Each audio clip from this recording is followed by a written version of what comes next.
Hallo zusammen und willkommen beim Let's Test von Vampyr. Ja genau, dem Vampirspiel von vor einem Jahr oder so, was ziemlich gehypt wurde.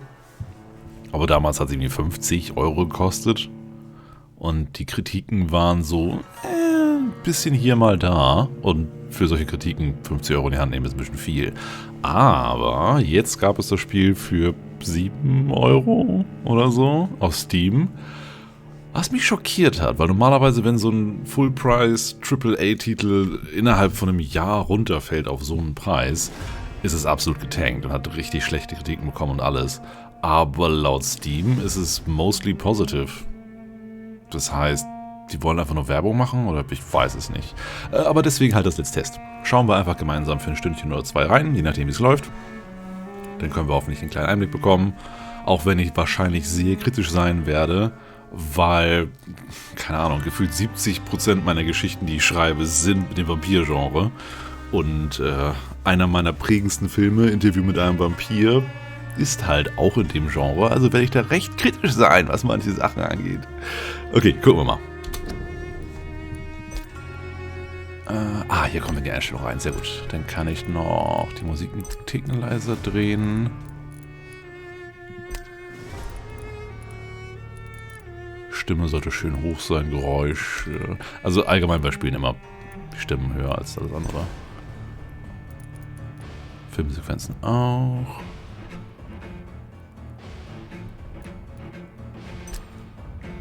Ja, vielleicht so. Video.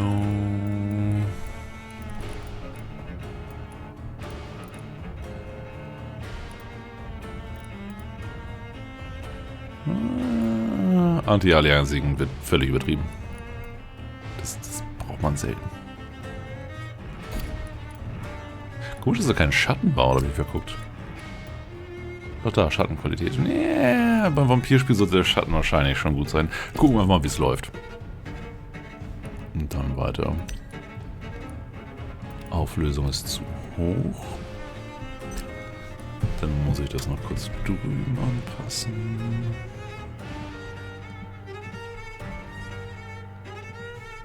Und ja, das musste ich leider jetzt mit euch zusammen machen. Weil eben gerade bevor die Aufnahme losging, aber wir im Stream schon zusammenhockten, habe ich nicht gesehen, dass man da in die Option reinkam. Ich dachte, das geht jetzt gleich hier richtig los. Deswegen, na gut. Neues Spiel. So, es gibt den Story-Modus. Spiele Vampir mit wenig Herausforderung. Ich höre schon auf zu lesen. Normaler Modus. Erlebe das Original Vampyr. Die Charakterentwicklung schreitet schneller voran, wenn du Bürger tötest. Was? Achso, ist was Positives, die Menschen zu töten? Die Schwierigkeit der Kämpfe hängt von der Anzahl der Bürger ab, die du tötest.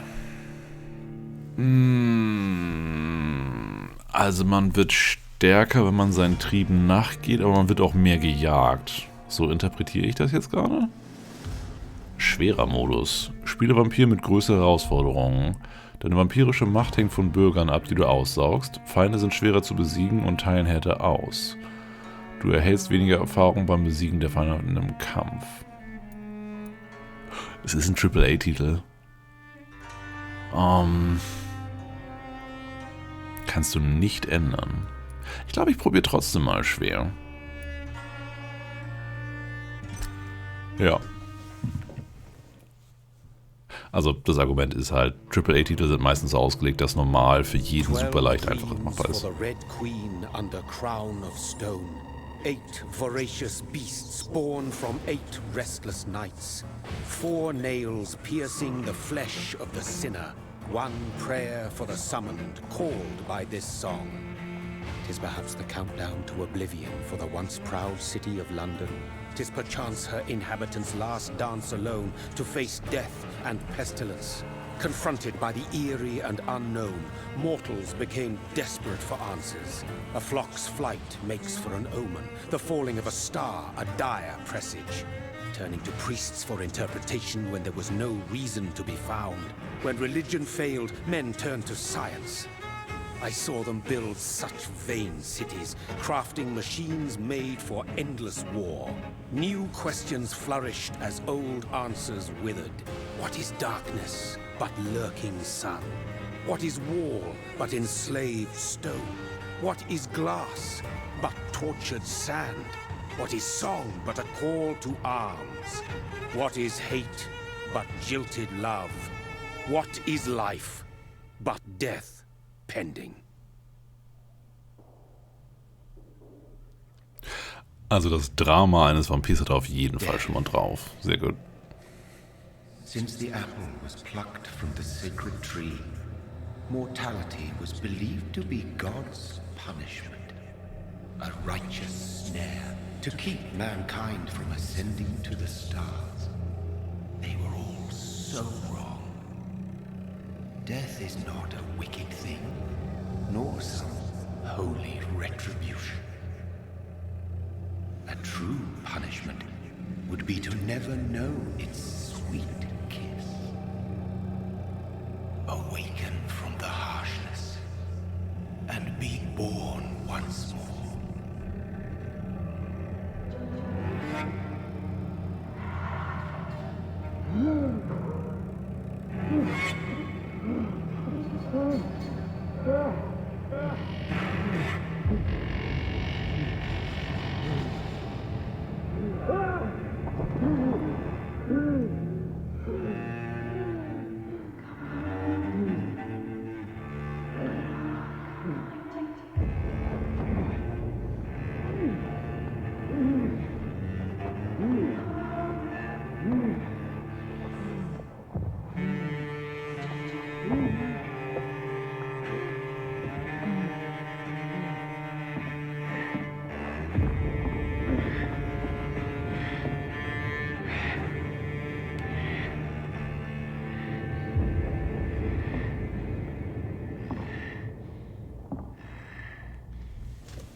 Okay, also wir sind anscheinend an einer Seuche gestorben.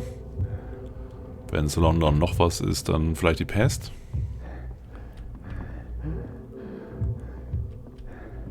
Oh, Farbe.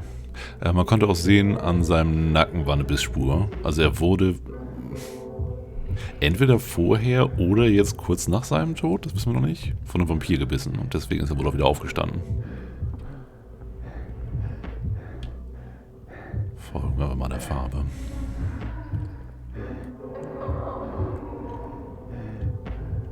Das Flair ist aber schon mal super mit dem Schwarz-Weiß und der Farbe. Und diesem Silent Hill Aschezeug hier. Dass man die Stimme auch nicht verstehen kann, weil es so dumpf ist. Sehr gut.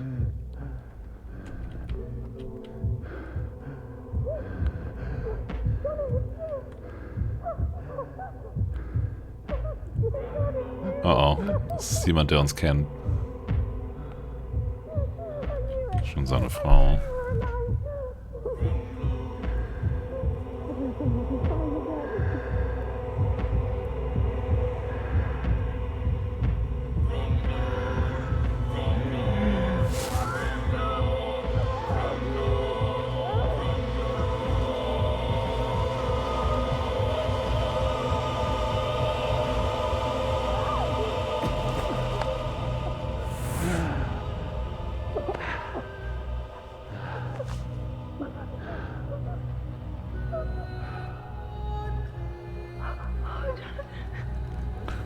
Oh, Bruder.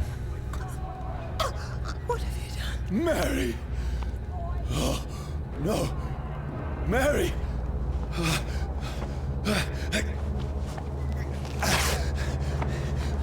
Hold on! Please, hold on! Oh, God. Oh, no. Mary!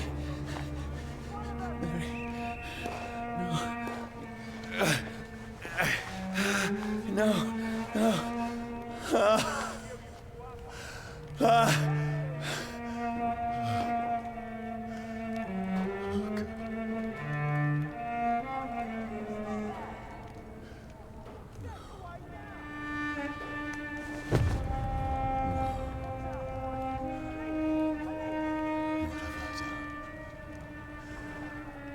This horror, it's a nightmare.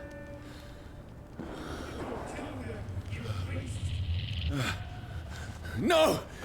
Please, a moment, let me explain!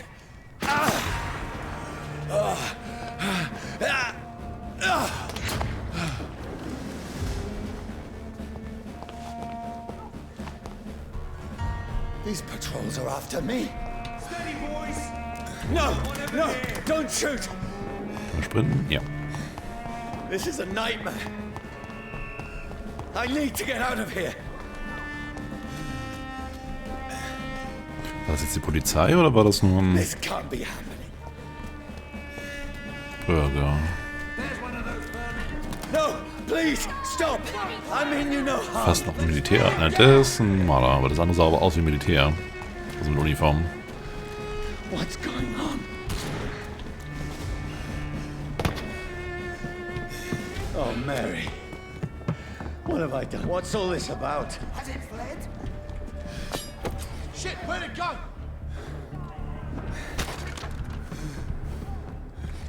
Now, I can defend myself. Kill that thing! Woher wissen die, dass wir ein S sind? Oder dass wir ein Vampir sind? Who are you? Stay back! Sorry, but you left me no choice.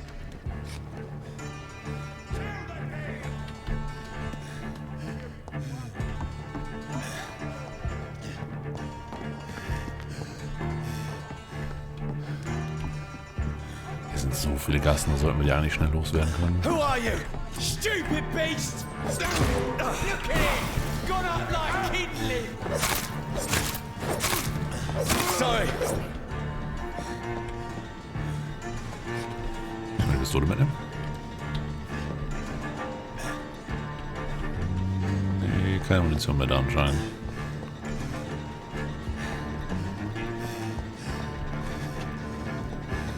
Vorne ist noch einer. Wir können leider nicht drumherum schleichen oder dergleichen. No, please, stop!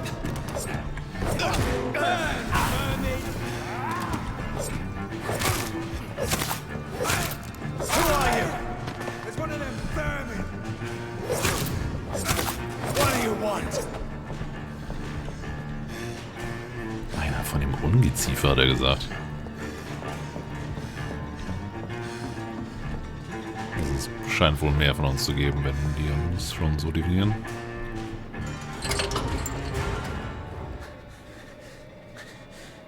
I mean you no harm. I need help. Die, you fucking leech! Please, listen to me. I can't make any sense of this. Shut up, beast! Who are you? What is this all about? What in God's name? I'll do the rest of the job. Just leave me.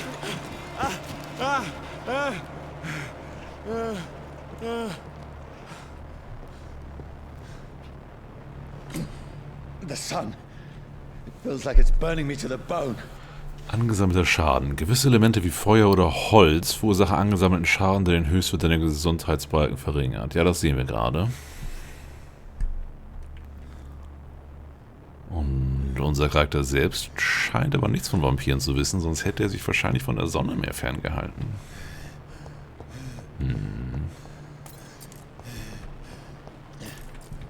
Ich guck mal ganz kurz, ob ich V-Sync ausschalten kann. Ne.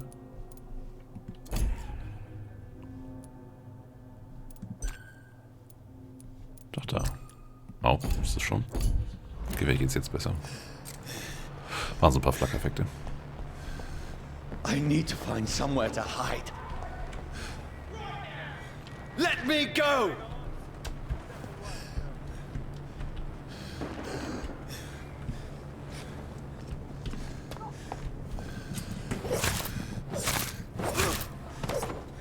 Die können wir I need to nicht find shelter. aussaugen.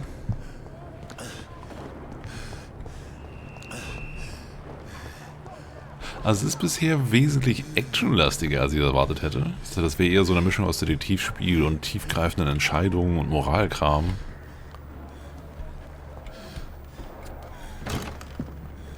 Is anybody there?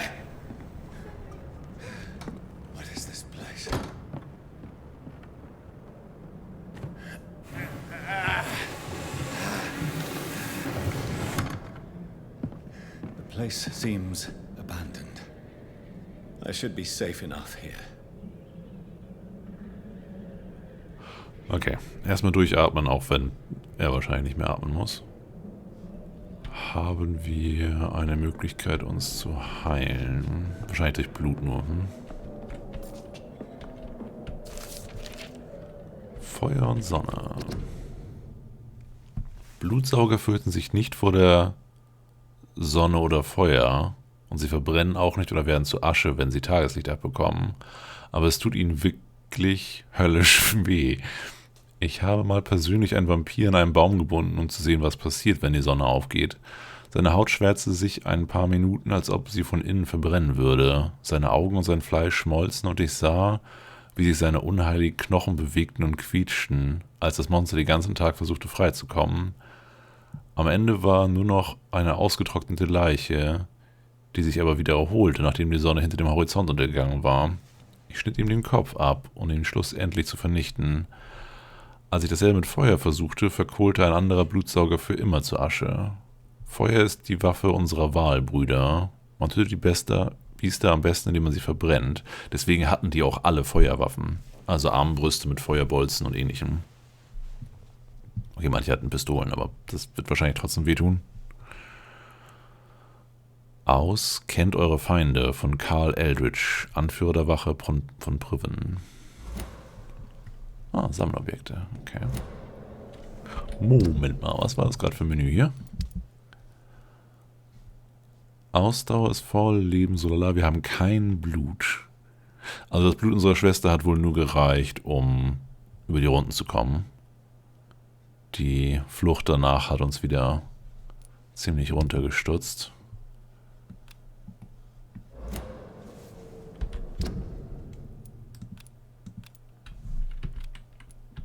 FF. Da ist die Stadt. Mehrere Bezirke. Werden wir nachher noch kennenlernen. Keine Mission. Oh, Bürger.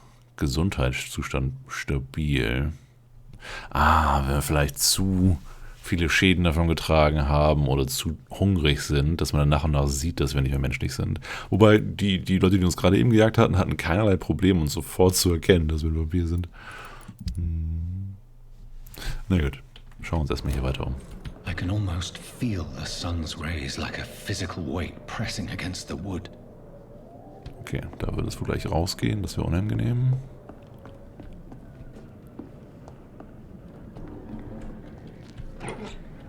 Flasche mit Alkohol.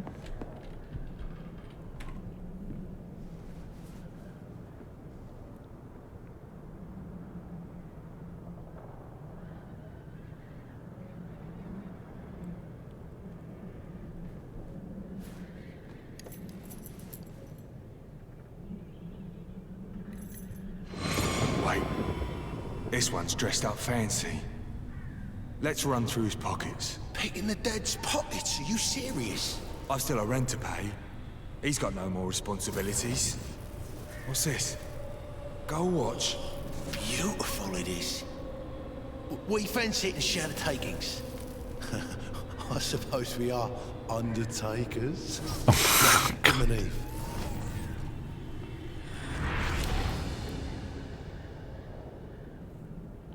It's impossible.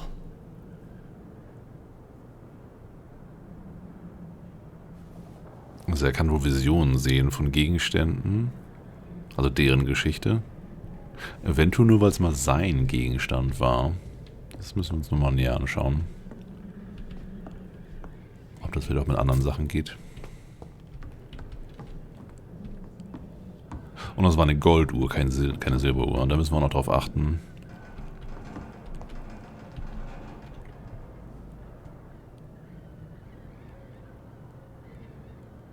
Okay, er kann sich wohl selber sehen. 12 dreams for the Red Queen that sleeps under crown of stone, that she might linger longer, her eyes as white as snow. Who goes there? A prayer for the summoned by warrior song. A child born from darkness must take scent of his. Who's there? Are you referring to me?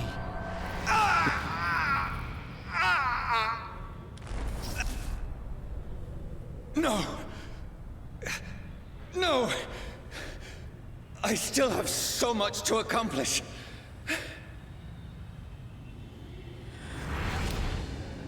I still have so much left that needs doing.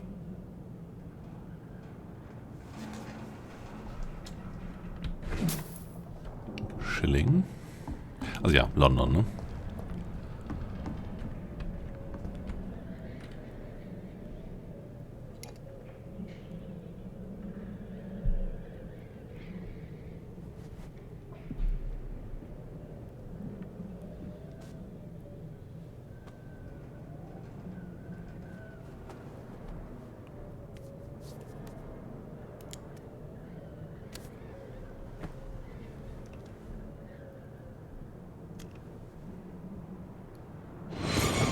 Johnny, this one's lost.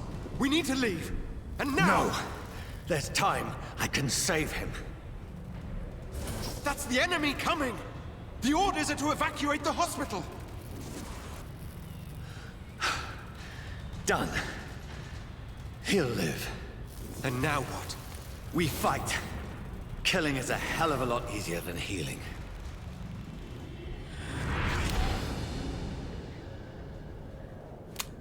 Eine Kugel nur drin. No, it never got easy.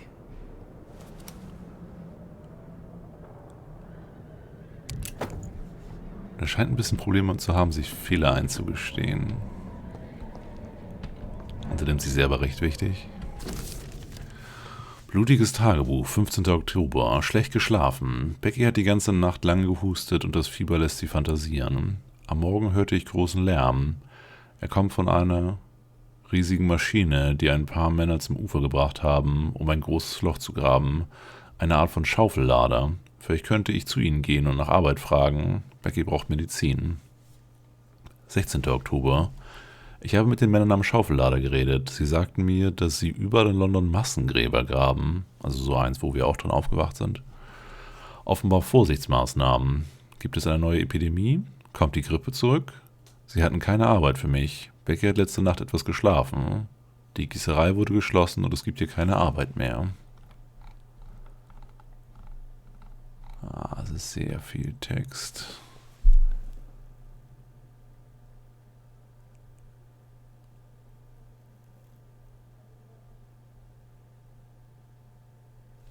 Ja, irgendwie scheint seine Frau nach und nach zu einem Vampir zu werden. Und er überlegt sich halt die Waffe einzusetzen, um seine Frau zu töten.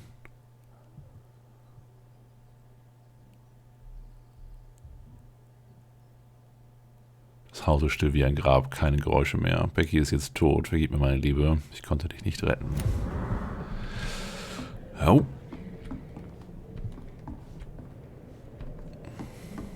Das heißt, sehr viele Leute sterben und ein paar werden zu Vampiren.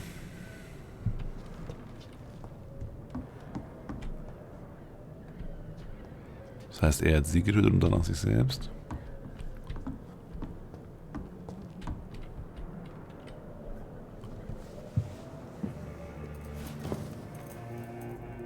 This makes no sense. None of it. No sense at all.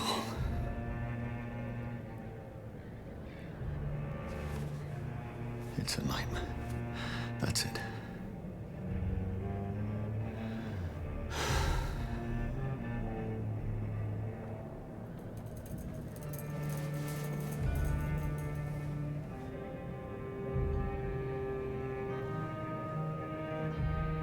So be it.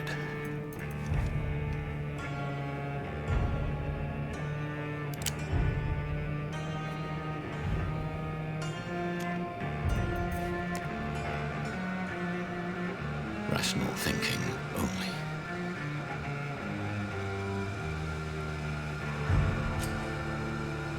Du zielst falsch. Ja,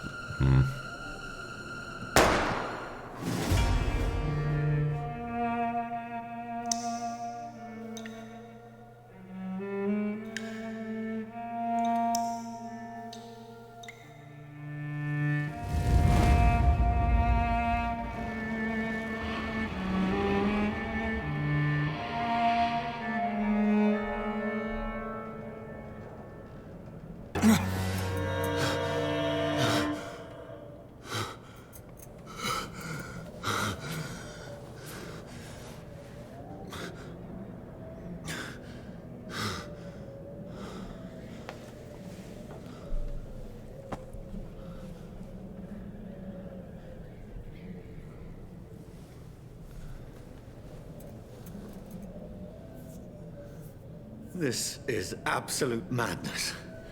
I've lost touch with the real. Madness it is, as mad as the moon, who tames blinding sunlight into a glowing reflection. Entwicklung. Betten im Unterschlupf ermöglichen es dir, dich zu entwickeln und auszuruhen. Sammle Erfahrungspunkte, um Stufen aufzusteigen und deine Vampirsinne zu verbessern.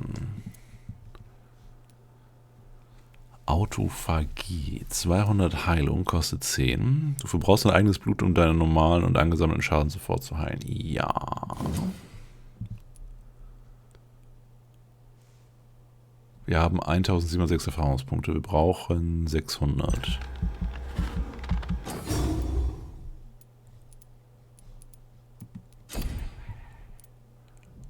Clown, Blutspeer.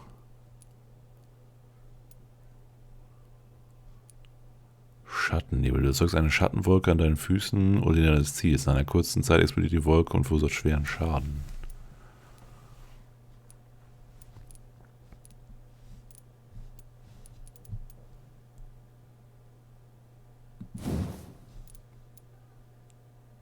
Brauch 1000.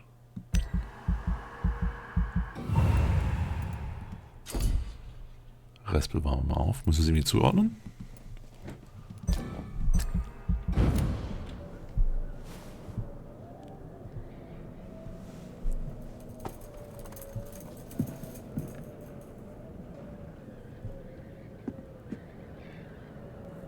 Voice in my head.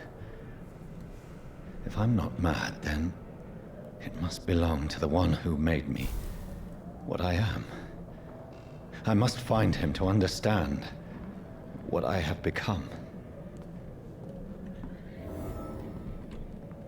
Ewiger Durst. Erreiche die North Bank.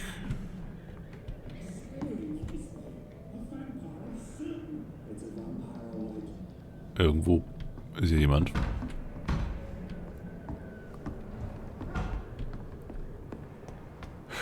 Wie setze ich jetzt meine Fähigkeiten ein?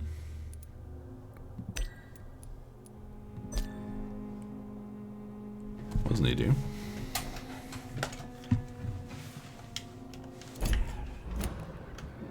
Angenehmer. Okay. Erstmal das hinsetzen. So. These people want me dead. I need to leave now.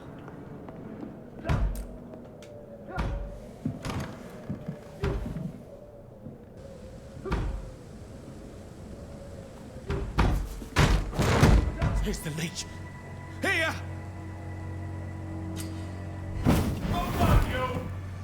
Hey. My head's spinning. Oi! Come out, you coward! It's locked, all right. Clever fucking beast.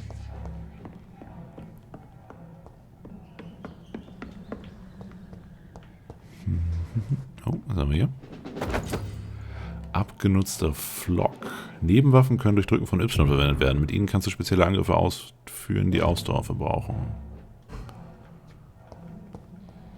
Ja, ich würde eigentlich erstmal ganz gerne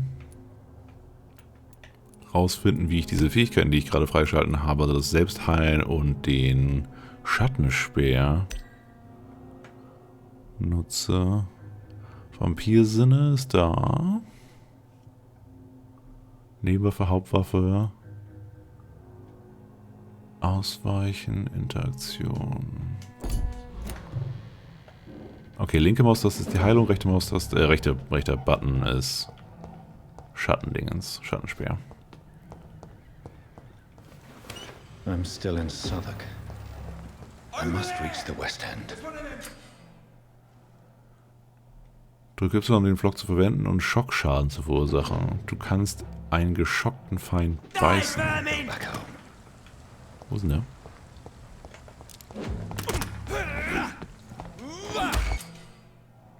Drücke A, um einen geschockten Gegner zu beißen. Durch den Biss erhältst du Blut, das für die Fähigkeiten verwendet wird und deinen Gesundheitsbalken auffüllt.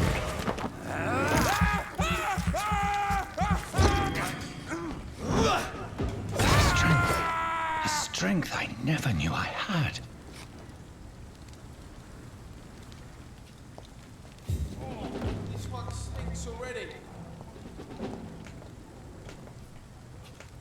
Kann man die runterspringen? It's dead, all right. Fancy clothes. This one's a top. This shouldn't be possible. Dead.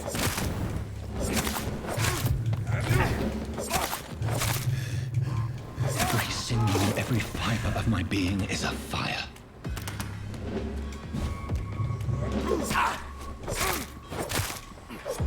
Wo soll ich heilen? Genau, beißen. Oh. Nein.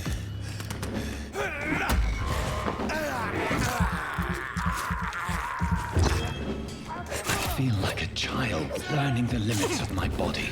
Na, Steuerung ist noch ein bisschen tricky.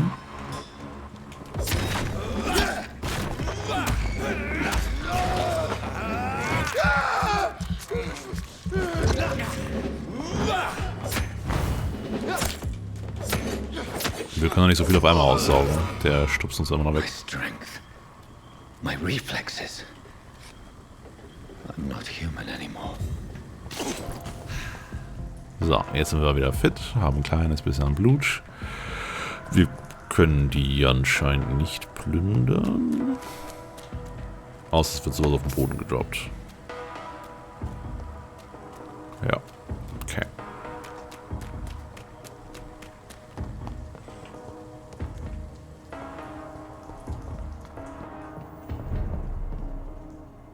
Status des Bezirks stabil. Das kann sich wohl auch noch verändern, ha? Quarantäne, ansteckende Krankheit. Darf die Quarantänezone ohne schriftliche irgendwas der lokalen Gesundheitsbehörden betreten oder verlassen. Autorisierten Angestellten der irgendwas dürfen dieses Schriftstück verändern, zerstören oder entfernen. Gegen diese Regelung verstößt, muss Strafgebühren errichten. Also es ist eine stabile Quarantänezone.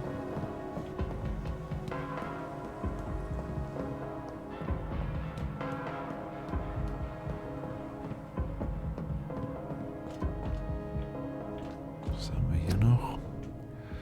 Schließen sich den Truppen an. König und Vaterland braucht sie. Schließen sich den britischen Truppen an und helfen sie unseren tapferen Jungs an der Front.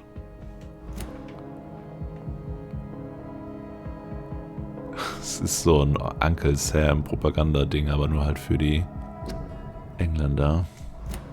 My poor sister. If only I had controlled my need for blood. Mary, someone will pay for what happened to you.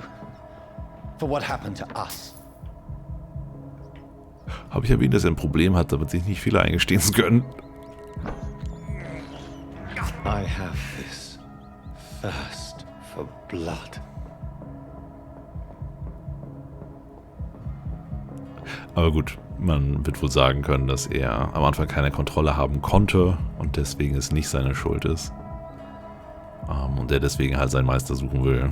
It's locked. Den töten stattdessen. I cannot enter.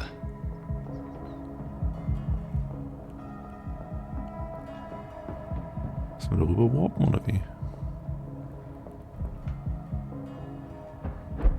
Ah ja. The dizziness from the jump.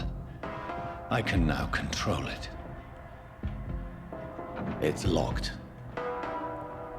Okay, alle roten Markierungen sind immer I cannot verschlossen. Ja. enter. Gucken, ob es nicht ein Schlösserknacken-Talent gibt.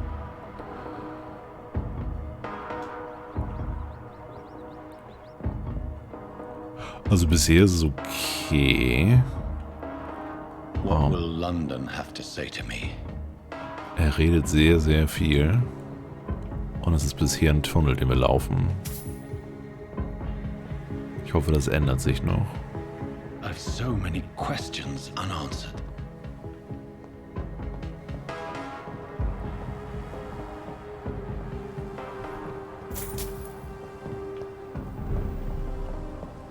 Wir sind in dem Kreis gelaufen, ne? Nee. Another corpse. Have the very streets of London become a mausoleum?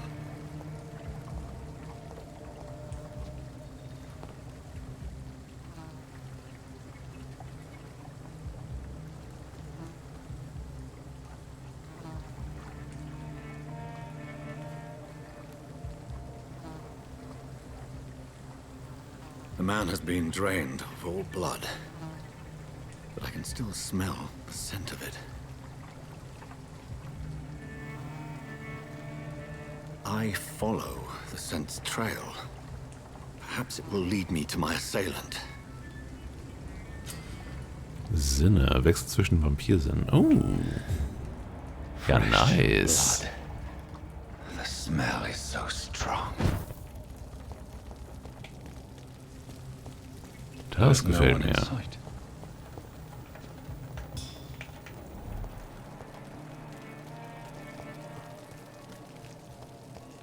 Where has everyone gone?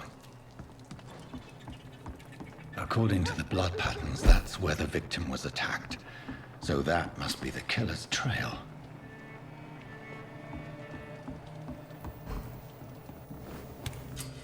Unterschlupf. Du hast einen neuen Unterschlupf gefunden. Hier kannst du deine EP verteilen, während du dich ausruhst oder Gegenstände am Arbeitstisch herstellst.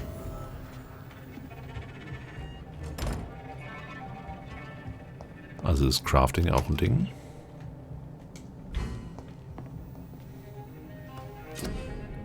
Herstellen. An Arbeitstischen kannst du Folgendes herstellen.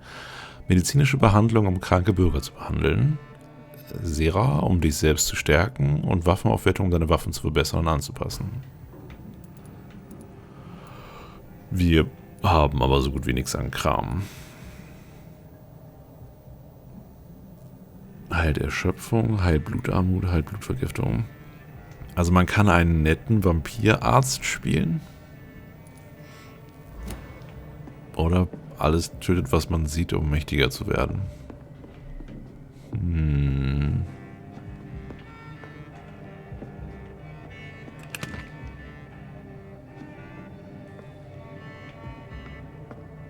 So. Wie war es mit den Waffen?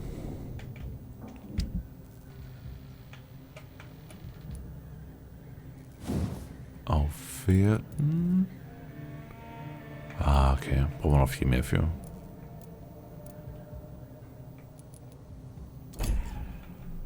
Kann man einen Flock aufwerten?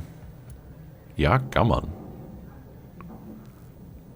3 Teile eines gewöhnlichen Griffs.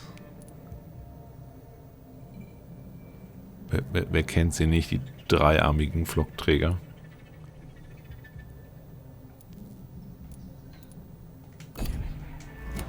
Ja gut. Also wir können deswegen nichts machen.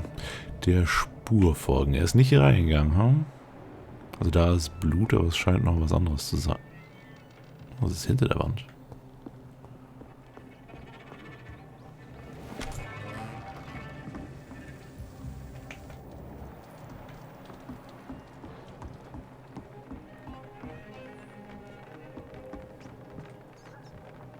Das ist eine Ratte da unten.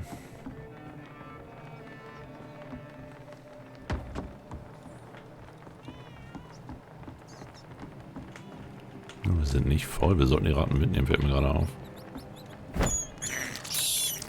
I can't believe I'm doing this. Ah, papalapap.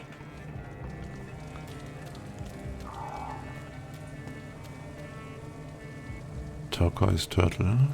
Bist du da rein? At last, a little life. Not long ago, this sort of mess. Solltest dich vielleicht vorher waschen. Welcome, sir, to the Turquoise Turtle. My God, sir, you look like Jonah's whale just spat you out of hell. Can I get you a drink? No, thank you. I'm not thirsty. Well, grab a chair and get some rest. This is going to be another long night. Leider not. Why is it going to be a long night? You must be new around here. Don't you know about the murders? Ich mag den Barkeeper. Spricht einfach so über Mörder, wenn ein Typ reinkommt, total blutbesudelt mit 2 Löchern am Hals. Tell me more about these murders. Every morning for the last few weeks, bodies have been found. And those poor sods didn't die of flu. Do the police have any leads on a suspect? Even before the outbreak, coppers never came round here.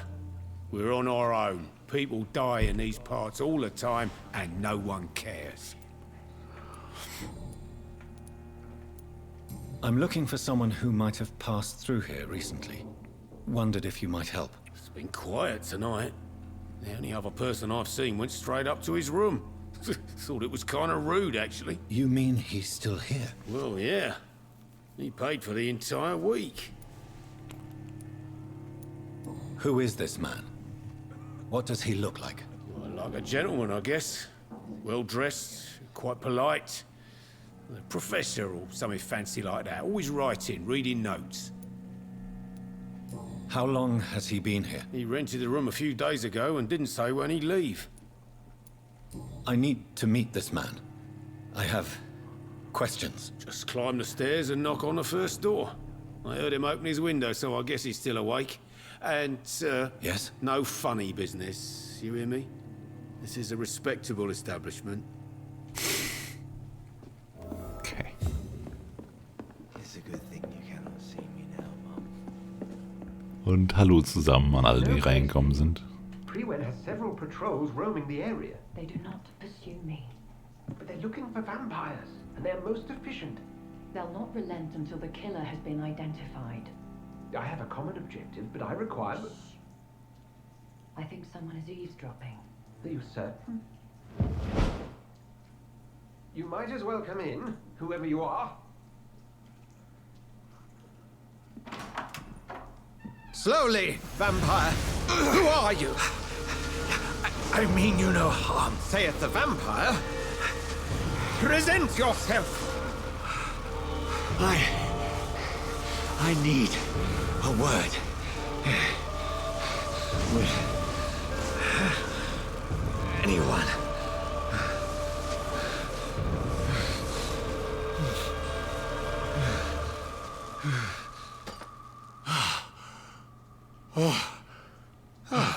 Well, that's something I can do for you. Die Effekte sind cool.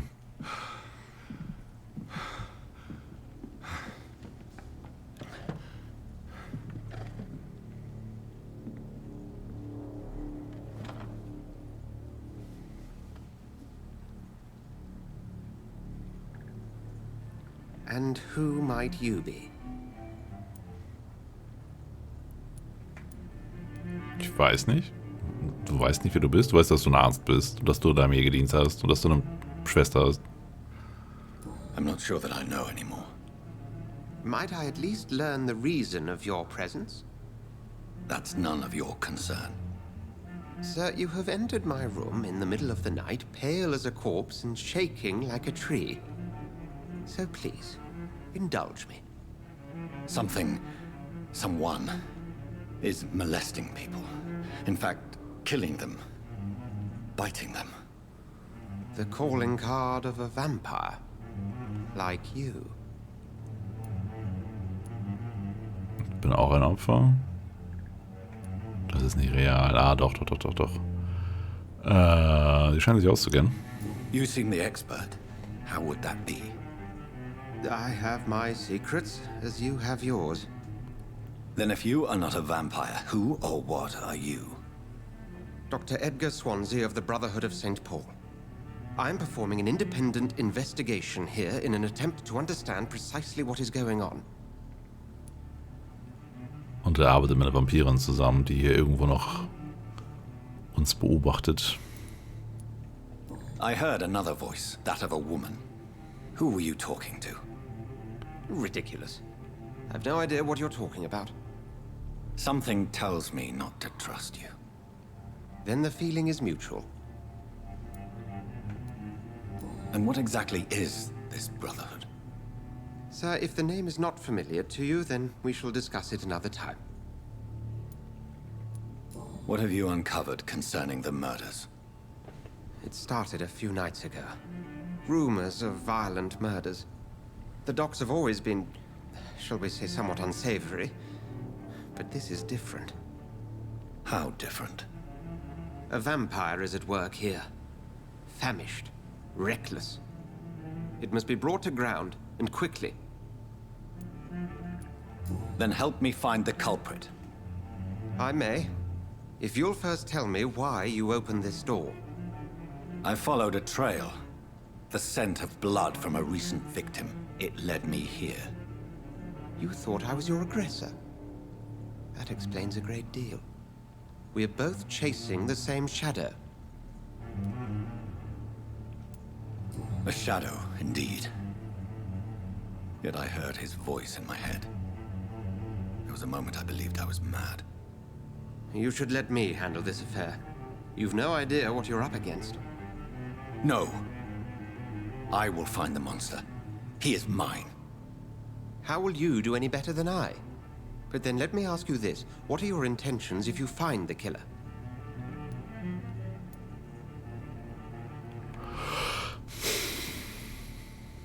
Das ist die Frage. Also ich persönlich würde Antworten haben wollen. Aber unser Charakter hat eigentlich deutlich gemacht, dass er nur seine Schwester rächen will.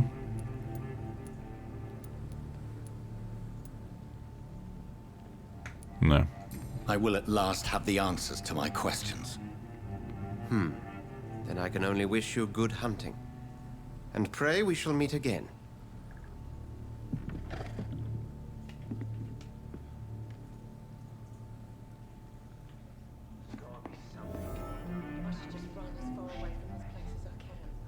Die Stimme wieder unten, die Frau. Können wir einfach so Sachen hier mitnehmen?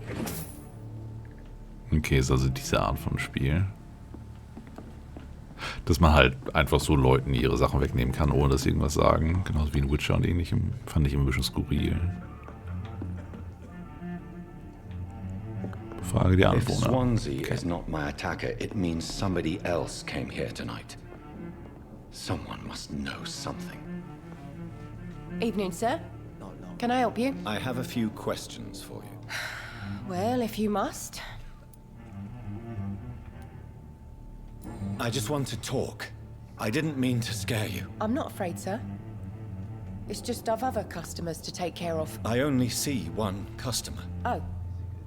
Well, yeah, of course. I mean, I best check on them. Ah, that's fishy. I spoke to Dr. Swansea. He's not the man I'm looking for. Now, I want the truth. The truth? What do you mean? I suspect that someone else was here tonight. And I don't think Tom wants to tell me about it. I'm just the barmaid here, okay? If Tom says you're the only visitor we had, then you're the only visitor we had. I can feel your fear, madam. Please, tell me what's going on. It's Will. William Bishop. He came in here earlier tonight and he... Well, I thought he was going to clock someone. What happened tonight? He was dead drunk, as usual. But my God, his eyes. His face. He must have caught something awful. He shouted and cried. It was terrible. Why are you so afraid? I mean, his skin. His hands. I scrubbed every glass and every chair that he touched. God, I hope it's not contagious. Tell me about this William Bishop. Will was a sailor who worked at the canning factory before he lost that job. A nice bloke, really. He's never been violent. Until tonight. Why keep it a secret? Why not tell me about it? Tom's nothing if not loyal. After Will lost his job, he offered him one ear. They used to be good mates. But recently, well... Will started to get very aggressive. I see. Thank you for your candor. I'll be sure to talk to Tom. Du hast eben einen Hinweis entdeckt. Dieser enthüllt eine geheime Information über einen Bürger oder über jemanden, der mit ihm in Zusammenhang steht. Details der Bürger. Als Vampir benötigst du menschliches Blut, um dich zu entwickeln. Der Balken mit der Blutqualität zeigt die EP an, die du erhalten wirst, wenn du einen Bürger aussaugst. Freigeschaltete Hinweise erhöhen die Menge dieser EP. Das heißt, je mehr man über jemanden weiß, desto mehr EP bringt das. Aber wenn wir ihn hier aussaugen, stirbt er doch?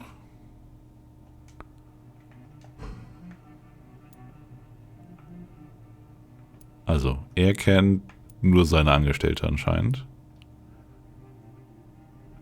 Wir haben jetzt einen Hinweis.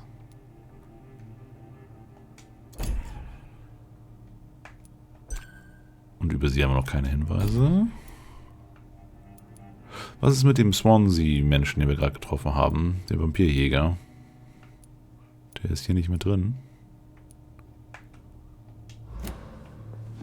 It's a good thing you cannot see me now, Mum. Ne, wir nicht mit reden. Welcome back. Did you find what you were after? I can't say I have. Are you sure no one else came into your bar before I arrived? Hey, I told you, you were the only other stranger I've had. Bürgerhinweise. Als Vampir kannst du einen Bürger mit Hilfe eines gefundenen Hinweises dazu bringen, Informationen preiszugeben. Tom, talk to me about the visit from your old friend, William. Yes, Will came by tonight, but he's not my friend anymore. Why lie to me if he is not your friend? I didn't lie. I said you were my only unannounced customer, and that's the truth. Who is he? William. Just an old sailor who loves his gin too much. He worked for years at the canning factory before it closed. Is he dangerous? Yeah. Like many drunks, he's all bark and no bite. He can barely stand up most of the time. How was he tonight? Was he different? Sicker than usual, perhaps. He whined and mumbled about how mean people were to him and how he'd like to talk to me outside, and then he left when I refused. I need to find him. It's a matter of urgency. Do you know where he is? You could try his boat. It's up by the North Pier. He sleeps there when he's too drunk to get home. Please describe him to me. What do you expect? He's a tall, sick bastard with a bad rash and torn old clothes. William used to be strong. Now he's a mess. Thank you, Tom. If you see him, tell him I don't want him back here unless he cleans up his act, okay? Okay, also groß, Ausschlag, stark. Und wir sollten mit ihm hier reden, auch wenn Good evening, sir. Schein nichts macht. I wondered if I could ask for your help. Wow, you look like you need a drink. Yes. I apologize for my outfit. It's been a long night. Been there, seen that. Don't worry, things can only get worse. Neuer Anzug wäre eine echt gute Idee, wenn mir das auffallen. Has anybody entered the bar recently? Can't say. Sorry. I spent the night making love to that gorgeous bottle, see? This is important, sir. Are you sure no one has come in here in the last few hours? I don't know and I don't care. This is a free country. People still have the right to come and go, don't they? What's going on around here? It's like everybody is hiding. You must be new here. Have you not heard about the murders? Everybody fears the return of the sewer dog. Who is this sewer dog? It's the local bogeyman. Convenient answer for every crime that happened for decades. You murdered someone, blame the sewer dog, eh? You make it sound like it's a fairy tale. People will always believe in monsters. It's easier than accepting their own darkness. We can all be monsters. I'll leave you to your bottle then. Ja, okay.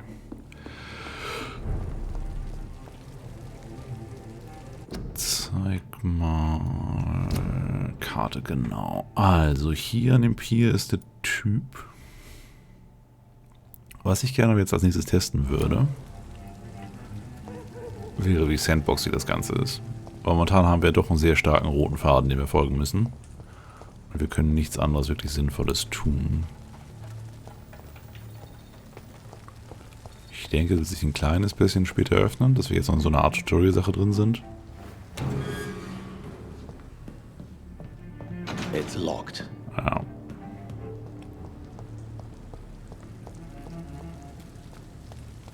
Hier hinten kamen wir auch her, ne? Da sind wir runter.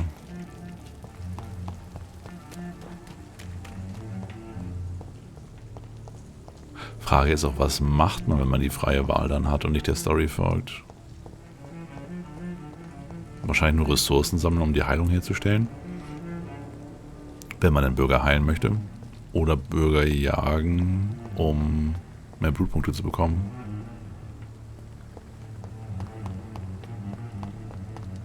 Es kommt mir aber so vor, als würde man eigentlich nur der Story folgen. Das heißt, man könnte theoretisch hier ein Longplay draus machen, wo ich eigentlich gar nichts sage. Man geht einfach nur die Story entlang und lässt den Charakter durchgehend sprechen.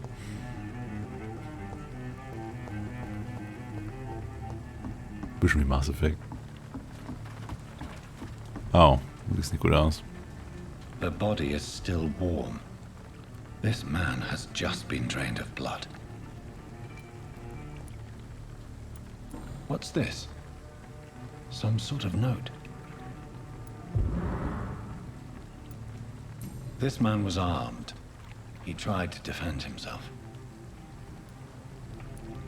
This corpse has been dried of its blood, just like the previous victim.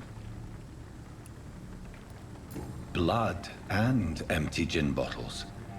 This bishop fellow is something of a heavy drinker. There are blood splats on the other side of the canal. I must reach that barge. Kann sie doch nicht einfach so rüber? Genau.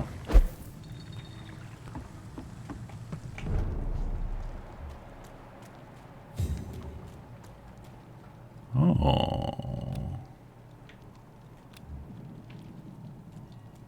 Können wir irgendwie schleichen? Aber nur langsam gehen, ne? Konterangriff. Außerhalb des Kampfes, lautlos hinter einem Feind.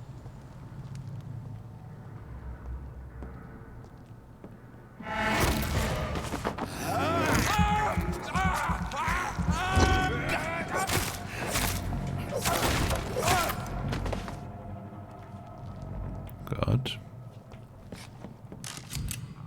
Patronen. Rüste deine Schusswaffe aus und drücke Y, um sie einzusetzen und sowohl normalen als auch Schockschaden zu verursachen. Beachte, dass deine Munition begrenzt ist. Good. I may need a lot of bullets. I feel like I'm back on the front line again. Er hat ja jetzt auch schon, keine Ahnung, 8 Leute oder was umgebracht.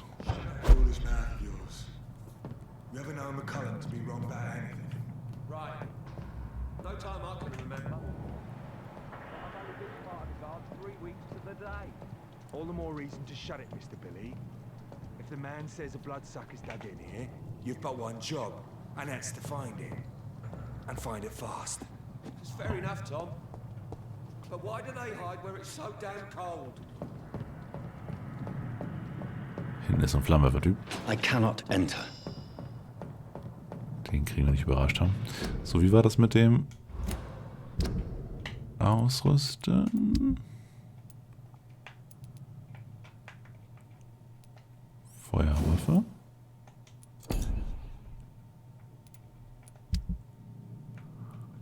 Zweithandpistole.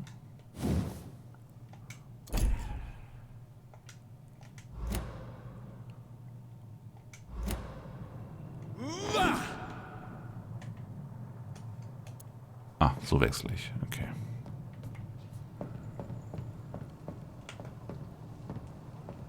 Da kann ich jetzt nicht einfach ganz scharf links rum, oder?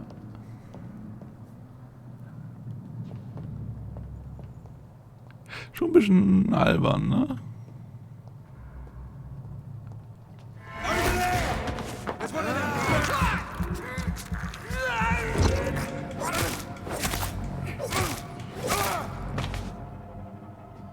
Ja, also das Schleichsystem ist kurios. Lassen wir aber einfach so mal bestehen.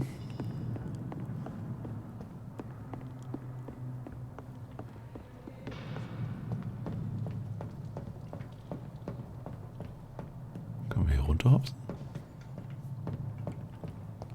Nee.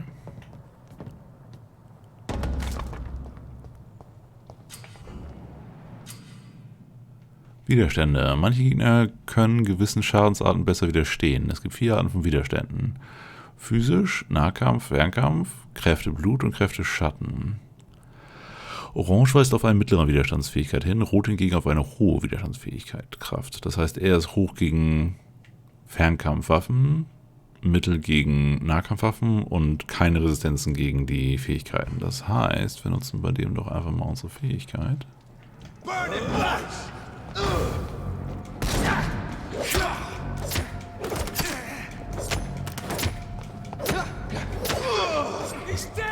bisschen viele.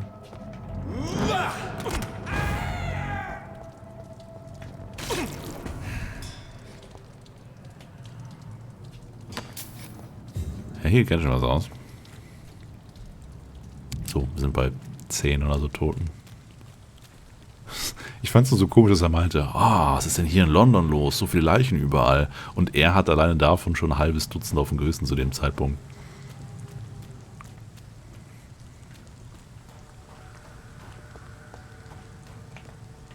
Wo geht die Blutspur lang? Da, den können wir wieder überraschen. Es sind 2. Stop right now! There's one! Watch yourselves!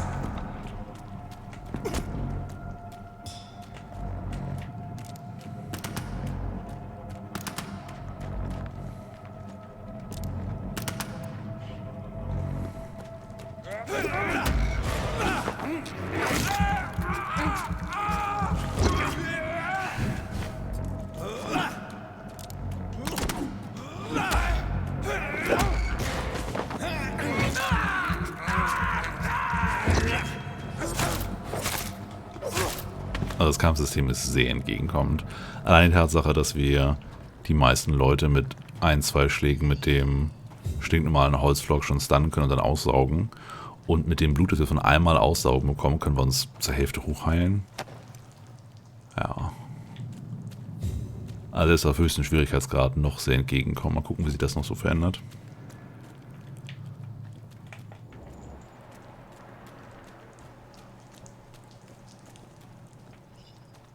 Er kam gerade her, oder?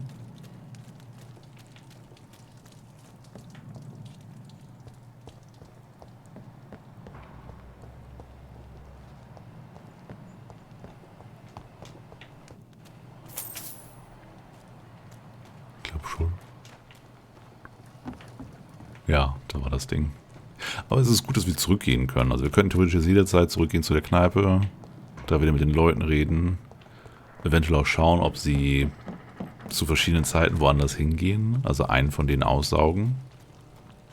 Nicht jetzt, um die Blutpunkte da unten zu bekommen, die 3. Anzeige, sondern für die Erfahrungspunkte oben rechts. Die kriegen wir von den normalen Gegnern hier so gut wie gar nicht. Aber das hat mit dem Schwierigkeitsgrad zu tun. Auf normal hätten wir das wohl gekriegt. Also mehr EP von normalen Gegnern.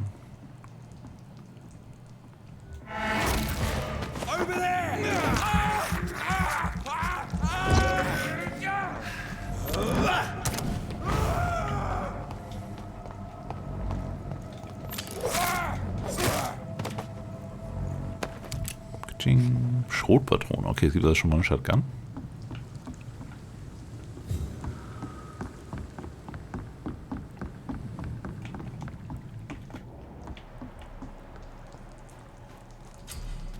Ratten und Unterschlüpfe. Ratten finden sich häufig in der Nähe von Unterschlüpfen. Deine Sinne helfen dir, sie leichter zu finden.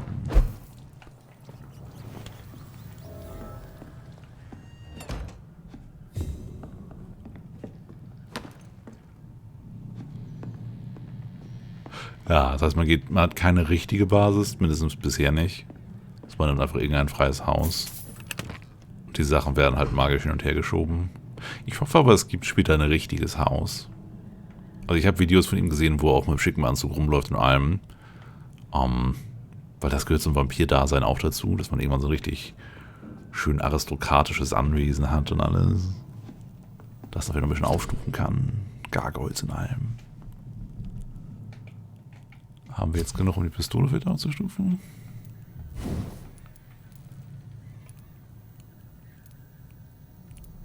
Ne, nehmen wir ansatzweise Messer.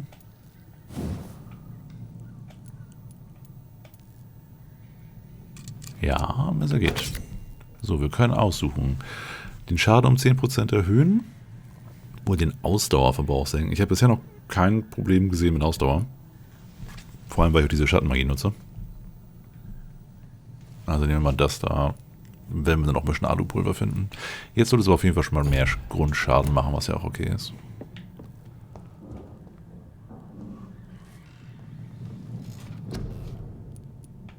So, Körper. Plus 50 Gesundheit, mehr Durchhaltevermögen, mehr Blut. Erhöht die Blutaufnahme. Oh ja. Das will ich haben. Dass wir uns im Kampf dann auch schneller heilen können. Erhöht den Schaden, wenn bis im Nahkampf verwendet wird. Die Regeneration deiner Lebenspunkte, wenn bis im Nahkampf verwendet wird. Nehmen wir mehr Heilung. Mehr Heilung klingt gut. Und es sind sehr viele Aufstufungsmöglichkeiten, das gefällt mir. Also es sind nicht so super viele Fähigkeiten, aber dafür gehen die recht hoch. Das heißt, man kann den Charakter doch schon ziemlich gut anpassen. Also man könnte jetzt all seine EP immer nur wieder darauf setzen und theoretisch den Gegner einfach nur totbeißen. 143. Ne, so.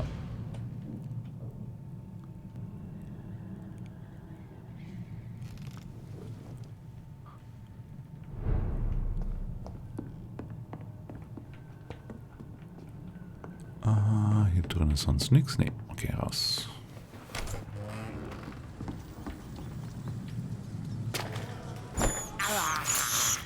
I have this thirst for blood.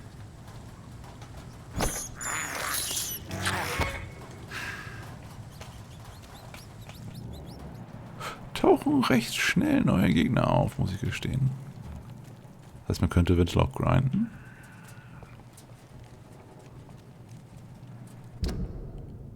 Unbekannt. Können wir mit dir It's locked, all right. brechen? Nein.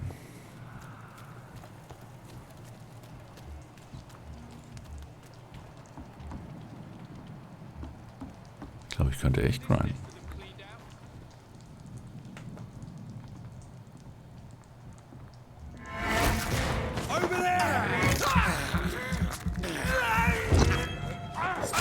Ja, okay, 100% mehr Schaden, wenn es nur minimal Schaden macht, ist doch nicht so viel gewesen. 143 EP.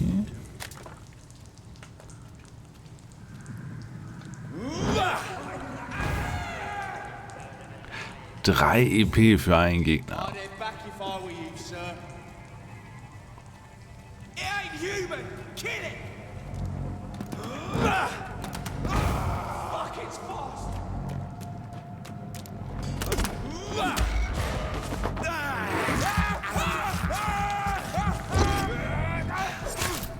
Nicht so nah ans Feuer.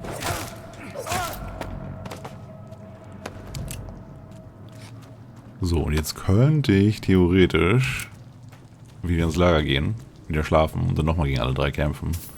Aber, ja, nein. Macht es aber schon mal einen Ticken sympathischer. Das heißt, wenn man später zu Situationen kommt, wo es zu schwierig wird, könnte man sich einfach in andere Gebiete zurückziehen und da ein wenig vor sich hin grinden. Fresh blood. The whole building reeks of it. The scent is so strong it makes me dizzy. I'll not betray your trust. This is first, you see. As one, we shall overcome this. Sense, zweihändige Waffe. Rüste eine zweihändige Waffe aus und drücke Y, um ihre Spezialfähigkeit zu nutzen. Mit der Sense können zum Beispiel Angriffe pariert werden, wenn sie im richtigen Moment ausgeführt werden. Gegner schweren Schockschaden erleiden.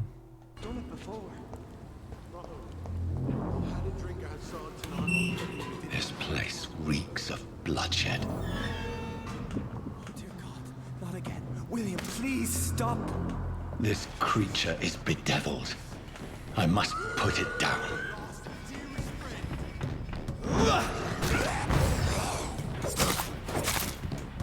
Oh yeah, gut was aus. Irgendwie treffe ich doch nicht ordentlich.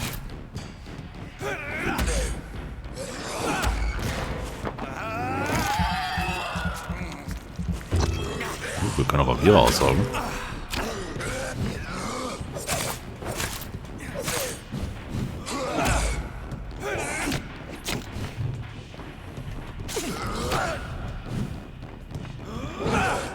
Bleib mal.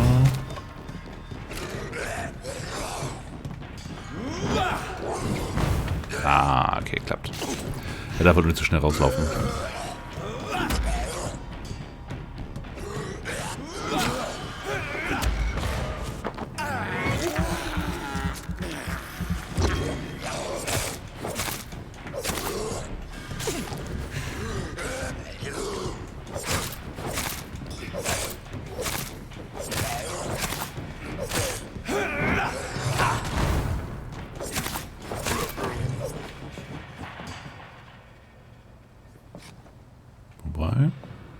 Wobei.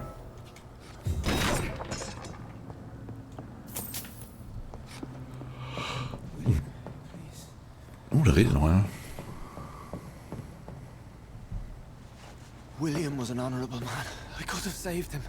Mr. Hampton, are you in there? I knew him well, another lost soul, a kindred spirit. Sir, listen to the sound of my voice. I'm a doctor.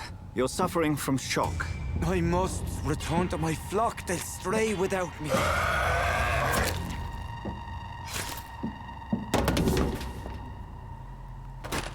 Remember, certain skulls are every bit as resistant as we are. Who are you? What do you mean by skull? You truly are a newborn. I should have realized. Wait. You are the woman from the bar. Are you like me? Can you help me? I believe, sir, I already have.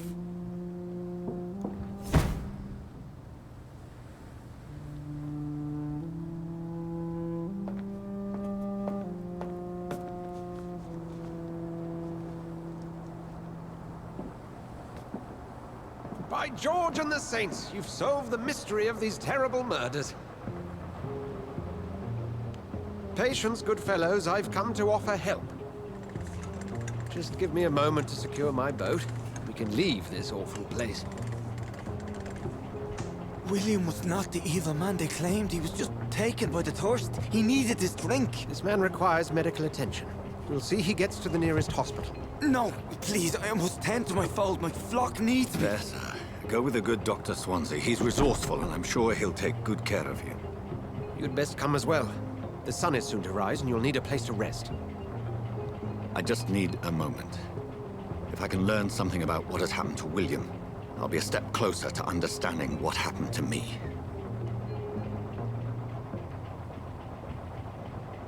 Ja, also ich verstehe momentan gar nichts.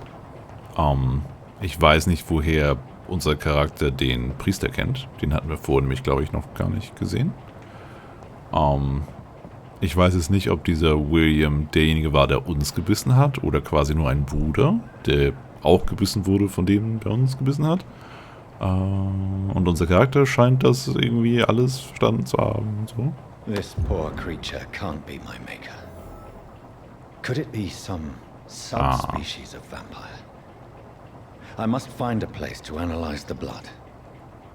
Okay, sehr schön. Das wäre schon mal eine Frage.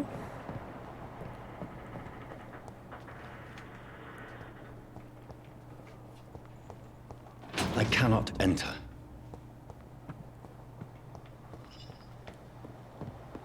Sonst gibt es hier nicht so viel zum Anschauen.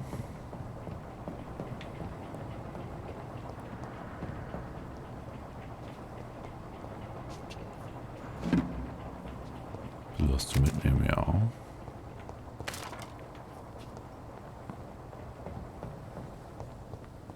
Na, ich denke, das war's.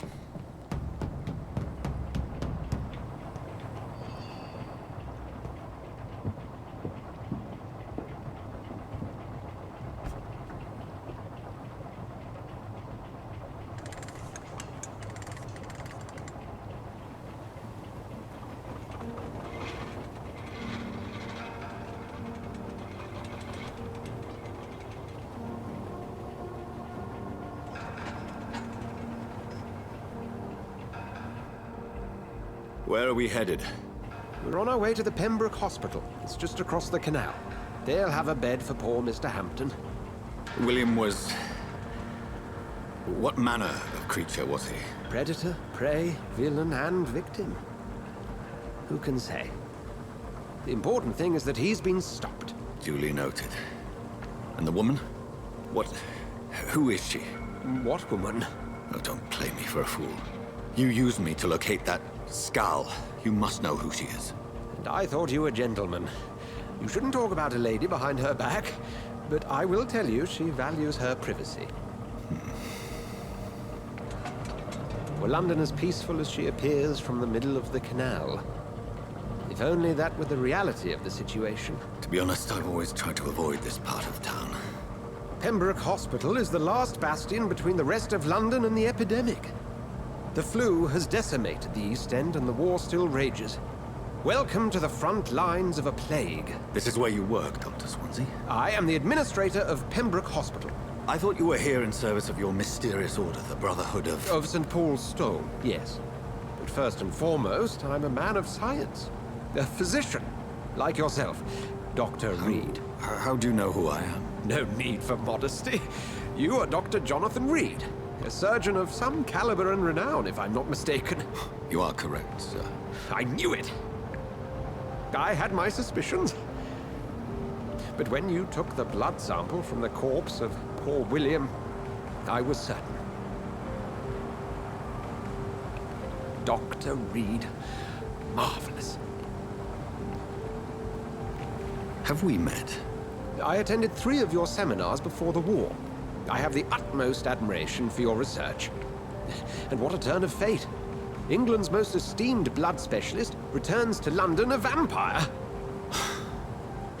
That word, again, from a so-called man of science. I understand. Traditionally, the role of science is to refute myth, but when myth walks among us, the Brotherhood of St. Paul has dedicated its purpose to their study. There's so much for you to learn. Of that, you are right. Well, then let me be blunt. Join my staff at Pembroke Hospital. As a physician. I suspect you'll not find a better post of employment to contemplate your predicament. This is sudden. I was returning home to see my sickly mother. But alas, that was before contracting this affliction. Dr. Reed, take a moment to consider. The post would be for the night shift, providing a good explanation for your absence during daylight hours. You'll be adequately reimbursed and have a place to hide. I even had the forethought to bring some clean clothes. So, what do you say? It seems I have little choice, but yours is a generous offer, so I thank you. Brilliant! Oh, Jonathan, this is one for the book, and the beginning of a beautiful friendship.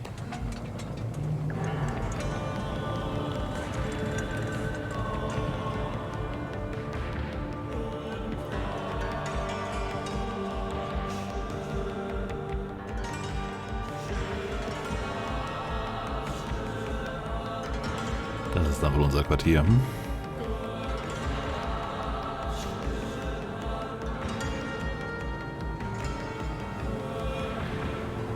Dr. Swansea, thank goodness. I was beginning to be concerned.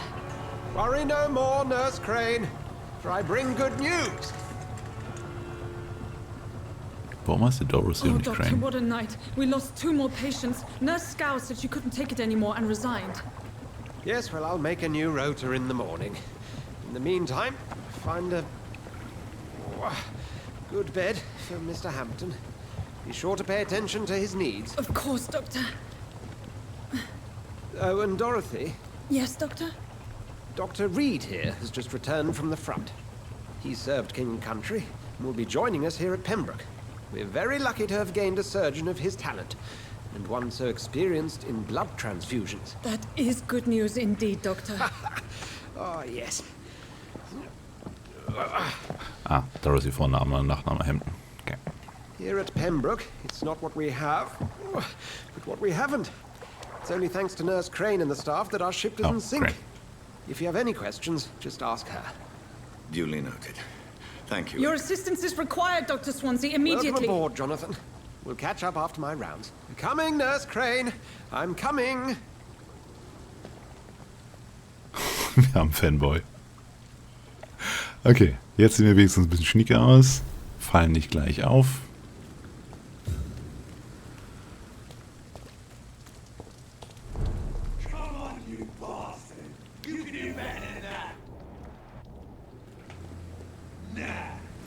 It's my turn.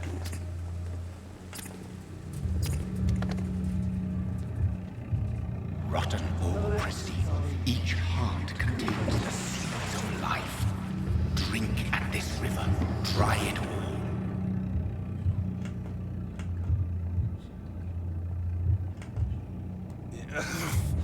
Oh, come on, you bastard. I won't bite. Sir, please. You've lost too much blood. Calm yourself. You think I didn't notice? Stop your staring and get me to an hospital, you arse!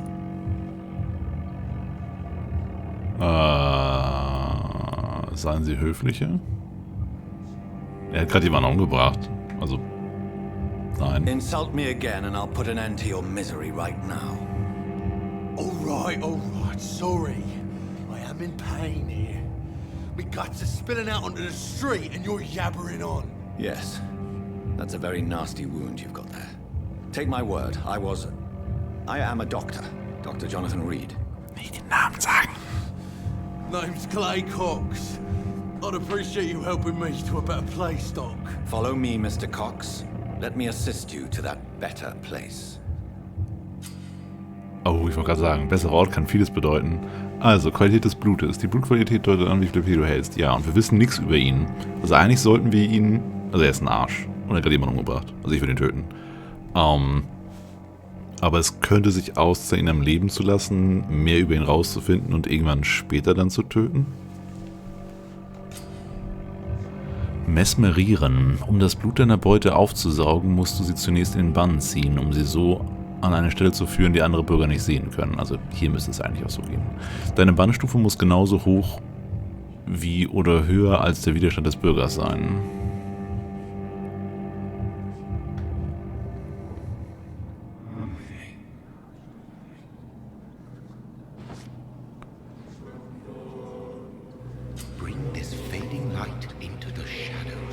Dance with him the dance of life and death.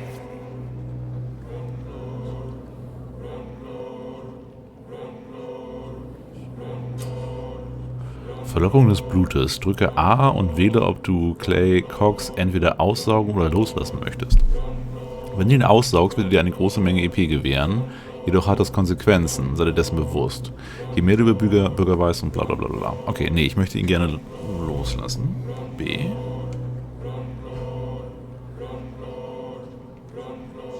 No more. Not tonight. Not like this. I will not take another life.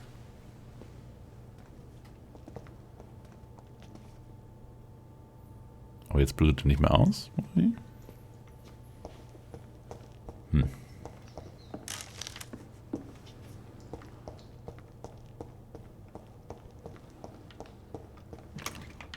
Na gut, jetzt sollten wir aber zurück zum...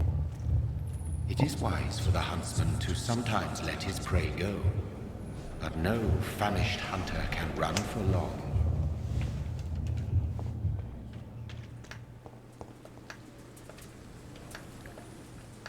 Ich kann mich gerade nicht selbst heilen.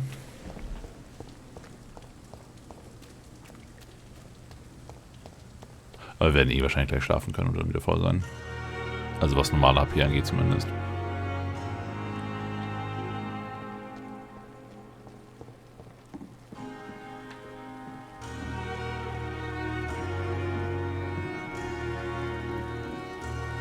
Doctor, where have you been? I've little time to play hide and seek with new staff members, no matter how illustrious they may be. I found a wounded man by the docks. He answers to the name of Clay Cox. He requires urgent medical attention. Already making the rounds? That's the Pembroke spirit. I'll ask our porter, Milton, to bring him back immediately. Thank you, nurse. What can I do for you? Dr. Swansea insisted we provide you a quiet office. You'll find it on the second floor with your name on the door. Thank you. Nurse Crane, isn't it? Yes, Dorothy Crane. Welcome to Pembroke Hospital, Dr. Reed. Your office has been prepared. I would like to ask a few questions first. And Mr. Hampton, the patient we brought in, how does he fare? I gave him a sedative to help him sleep. Poor thing was in quite a state of shock. Wo ist mein Raum? Hat sie uns schon gesagt. Wer ist Dr. Swansea? Also das ist der Arzt, mit dem wir jetzt schon mehrfach gesprochen haben auf dem Boot.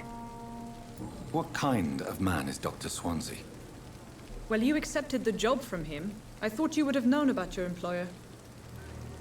Die ist ganz schön patzig irgendwie. It's right to assume Dr. Swansea knows far more about me than I do about him. You'll get to know him soon enough, and better than me. The administrator has better things to do than mix with us. Okay. Thank you, Nurse Crane.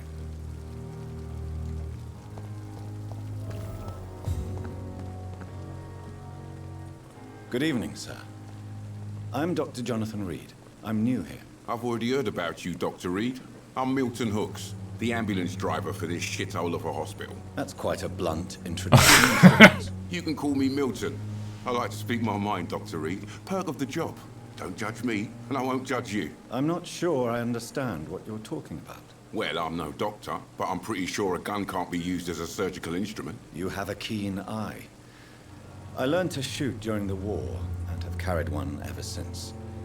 Old habits die hard. No need to explain, Dr. Reed. And if you ever need a better gun, remember, I may have something for you.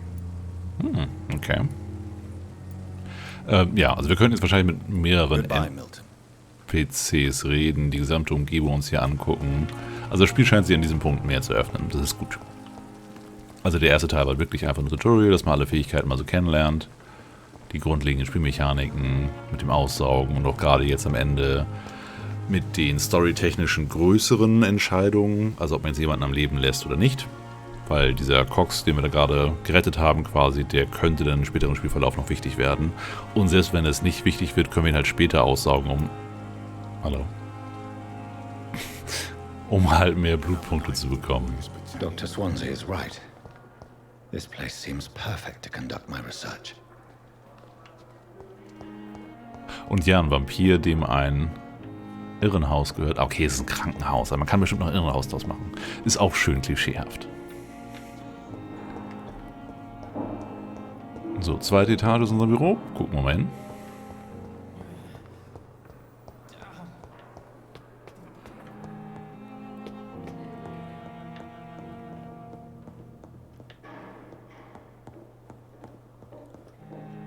Dr. Swansea. Das ist nicht unser Büro. Aber, ja, okay.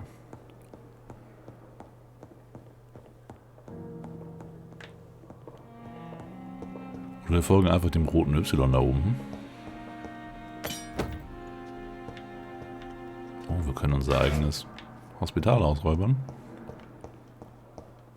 Das wäre dann vermutlich der nächste Schritt, den er machen würde. Also mit jedem NPC reden, jeden Container looten.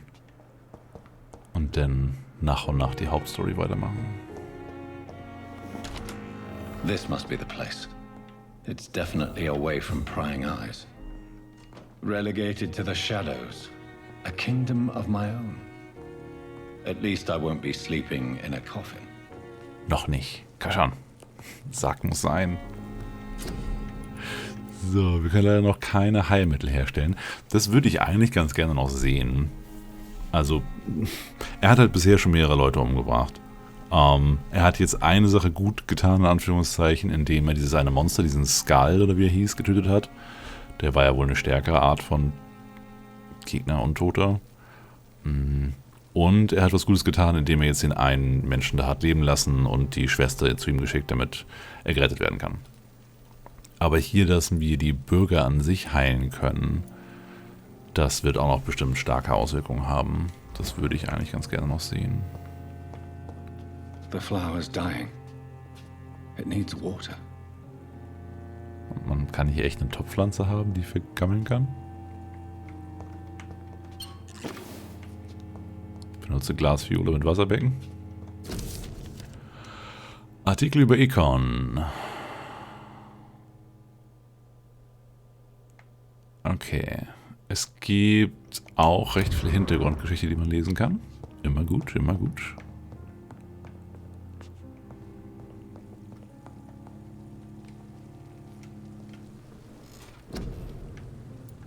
Ultimativ. Taktisch, benötigt Stufe 5, defensiv.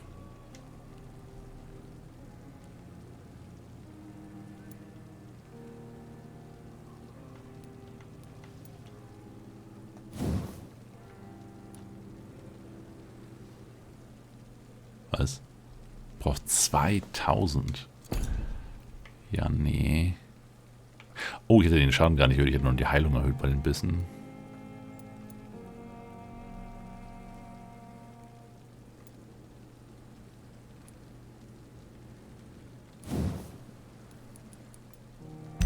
Ja, mehr Gesundheit klingt nicht schlecht. Nein, bestätigen.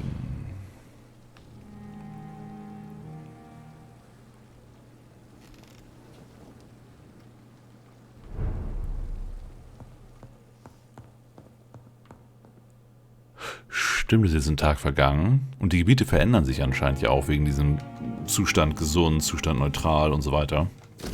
Das heißt, eventuell sollte man nicht zu häufig schlafen.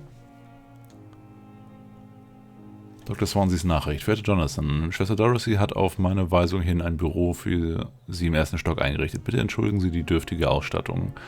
Das Pembroke Hospital ist keineswegs das Ritz. Es tut mir auch leid, dass Sie das Büro alleine suchen müssen. Ich muss noch etwas schlafen, bevor ich weiterarbeite.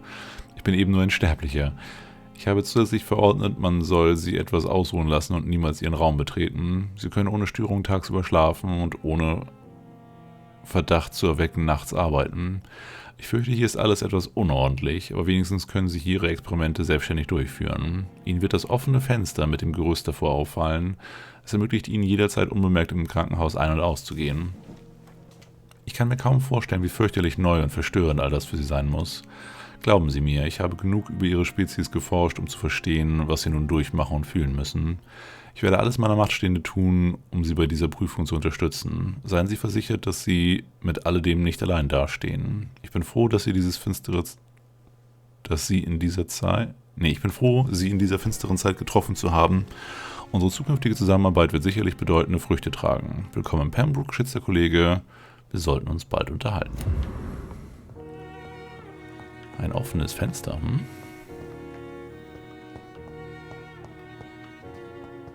Wo?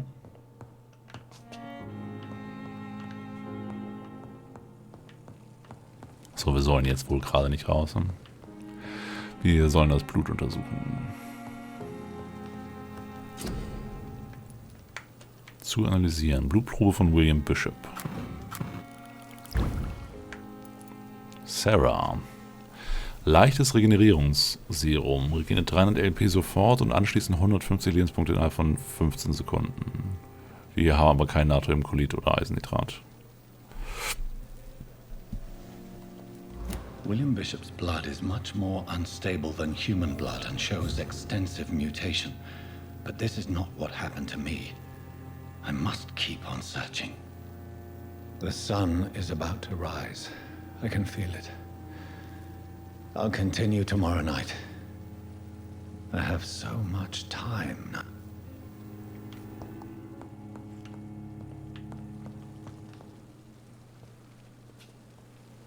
Wir haben wohl doch keine ganze Nacht geschlafen.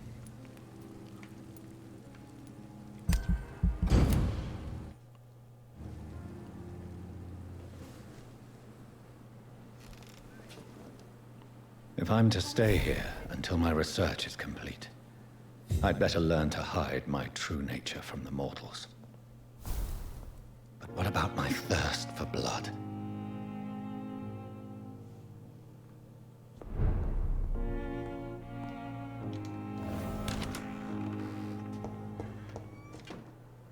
Yes, Nurse Crane? How can I help you?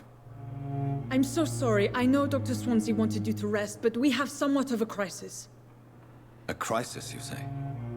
Our supply of antiseptics is nearly depleted. I was hoping there was another box up here, but...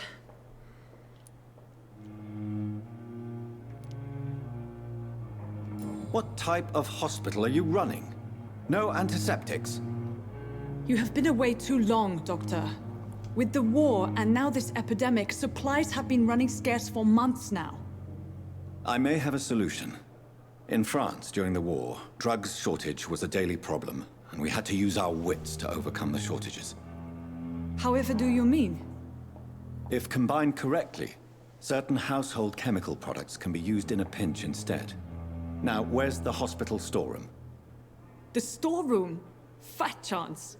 This is the Pembroke, and space is luxury we don't have. Everything used to be stored in the old morgue. Perhaps I should look there first. Where is this morgue? It's the large building behind the hospital. You'll need to go in the back door because it's been sealed off for sanitary reasons. Take this key. It opens a small back entrance at the end of a narrow street. The abandoned morgue behind the hospital. A small door at the end of a narrow street. On my way then. Thank you, nurse. Ich finde es interessant, dass sie jetzt schon zum zweiten Mal in die Kamera geguckt hat. Also unser Charakter steht ja hier und sie guckt zum Charakter hin während des Dialogs. Aber zwischendurch guckt sie halt direkt in die Mitte des Bildschirms, also zu dem Spieler. So. Okay. Wir haben auch wieder Erfahrungspunkte bekommen, einfach nur dafür, dass wir ins zweite Kapitel gekommen sind. Also man muss nicht unbedingt gezielt Menschen jagen. Aber es wird halt immer schwieriger. Und gerade da wir auf dem schwierigsten Schwierigkeitsgrad spielen, kann ich es mir gut vorstellen, dass man irgendwann bestimmte Menschen auch töten muss, um halt stark genug zu sein, um weiterzukommen. Also ja, alles in allem, das Spiel gefällt mir bisher. Es sind ein paar Sachen ein bisschen kitschig, ein paar Sachen ein kleines bisschen storymäßig.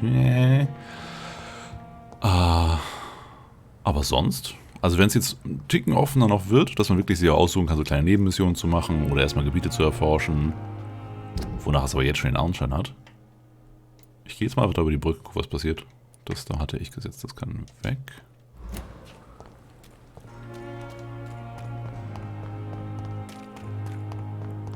Und dann halt das nächste, was mich nur interessieren würde, also neben den Heilungen von Bürgern, wäre Enter at your own risk. Wäre der Zustand. Zum Beispiel hier, Status des Bezirks bedenklich. Wie ändere ich das? Durch das Heilen von den Leuten? Oder indem ich genug Gegner hier töte? 18! Ich gehe mal. Aber das ist gut. Das ist ein sehr, sehr gutes Zeichen. Man kann also anscheinend in andere Gebiete gehen, wenn man möchte. Man muss nur mit den Konsequenzen leben können. Und Konsequenzen da war gerade ein 3-mal so starker Gegner. Gucken wir doch mal hier rüber.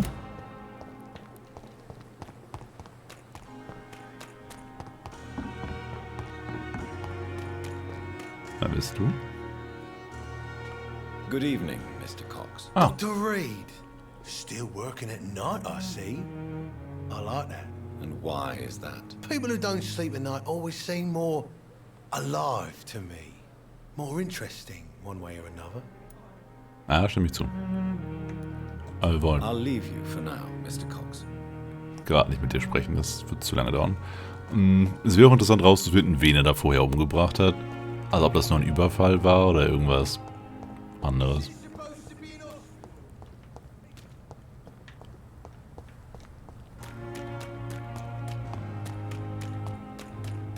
Hier müsste jetzt gleich besonders Bezirk.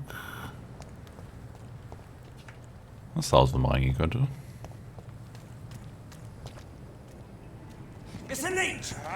Was? Ich bin ein Arzt und ich sehe gut aus. Warum greift er mich an? Okay, so viel dazu. Kann ich irgendwo abhauen? It's locked. All right. It's locked. Ja, also sowas ist dann schon wieder komisch. Weil wir sind eben gerade einfach durch ein Gebiet gegangen. Alle haben gesehen, das ist Dr. Reed und Dr. Arzt und was auch immer. Und hat uns nichts getan. Und jetzt kommen wir in ein anderes Gebiet und die erkennen auf den ersten Blick, dass wir ein Vampir sind. Und greifen uns sofort an.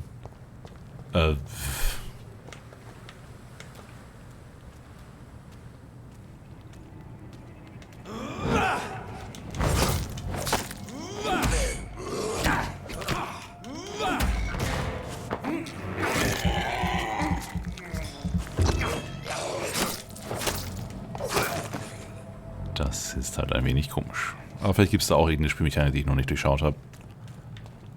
Also, dass allgemein in allen Gebieten alle Polizisten und so weiter immer aggressiv sind. Und dass sie sofort erkennen, dass wir Vampir sind. Vielleicht haben die irgendwie besondere Gegenstände, um das zu erkennen oder sowas in der Richtung. So, bin ich jetzt da, wo ich hin wollte? Genau, ich wollte über die andere Brücke rüber und wieder zurück zu den Docks. Einfach nur um zu gucken, ob es geht.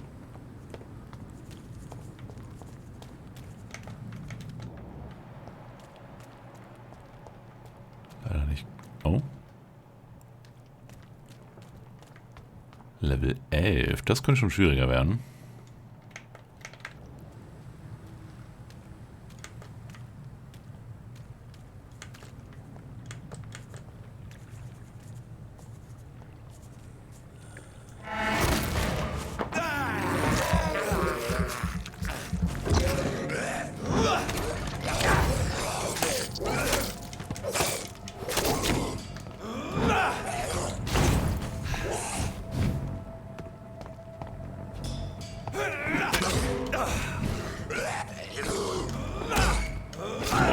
Viel mehr. Was macht der gerade?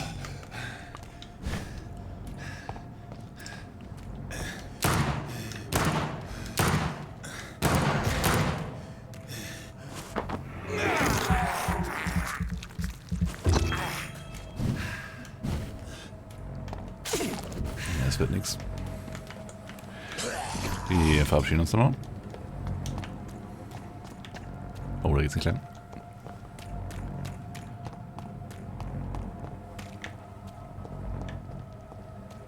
Also die Sprünge sind schon... Oh.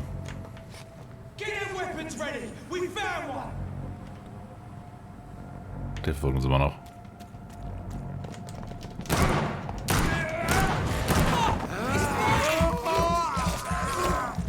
Oh, die greifen sich auch gegenseitig an. Das ist sehr gut. Also es gibt verschiedene Fraktionen. Einmal die Polizisten und dann noch die Monster. Was man zu seinem Vorteil ausnutzen kann. Aber das ist alles viel zu hoch. Scowl voices in the garden. I should investigate. If they were to find somebody. Oh. Also wir sind jetzt aus Versehen in die Richtung gestolpert, wo wir auch für die Hauptquest hin müssten.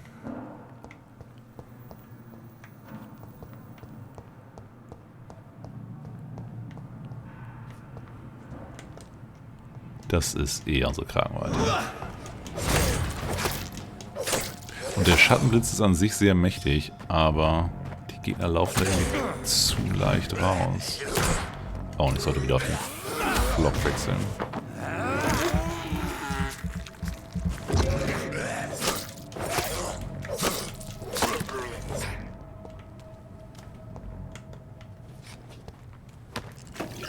Wässrige, kräftige Blutprobe.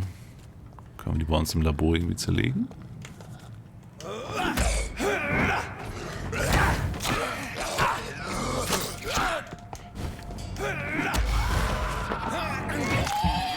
Der Schreier da ist neu.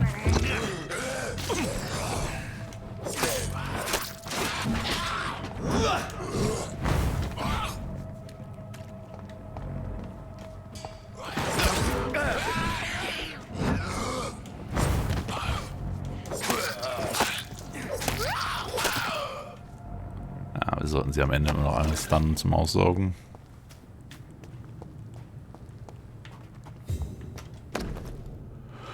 Fotografie in einer Brieftasche. Das Foto eines verliebt lächelnden Pärchens. Das ist der Postbote, oder?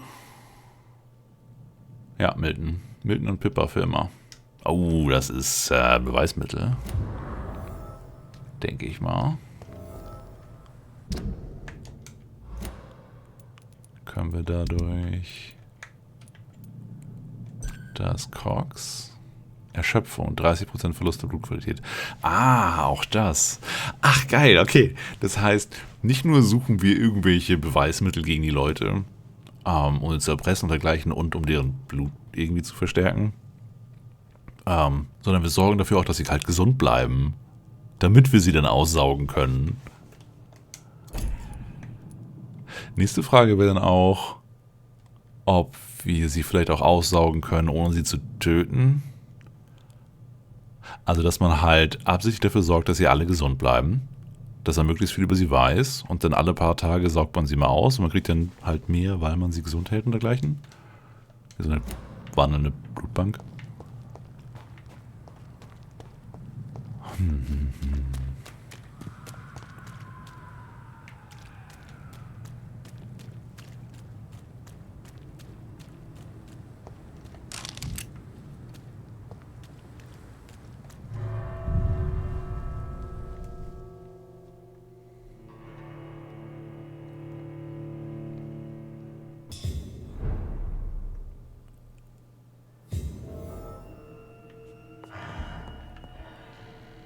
Ich höre dich.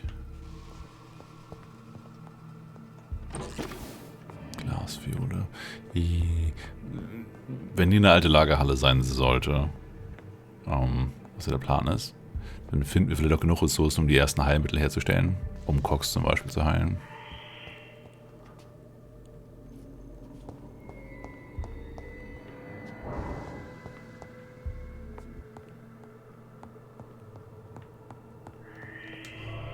Oh, das ist der Ausgang.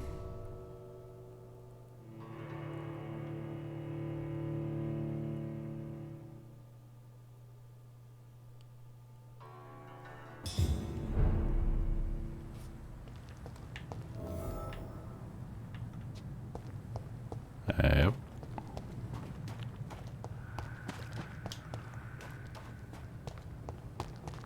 Also jetzt im Kreis gelaufen.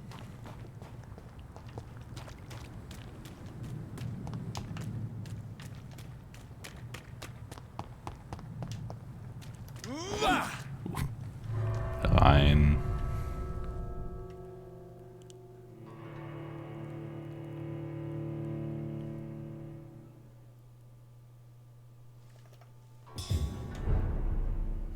Interessant wäre zu wissen, ob und wann das Spiel Checkpoints setzt, falls man drauf geht. Ich denke, es wird recht entgegenkommen sein.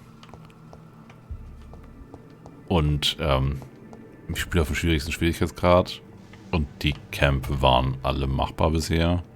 Also ich denke, mit ein bisschen Geduld hätte ich auch den 11er und den 16er Gegnern geschafft. Man muss halt nur zeitlich ausweichen. Den Stun dann einmal aussaugen, dann hat man genug Blut, um es wieder hochzuheilen. Also, scheint mehr um die Story zu gehen und die ganzen Gebiete zu erforschen, was an Krams rumliegt. Vielleicht ein bisschen Ressourcenmanagement später noch für die verschiedenen Drogen.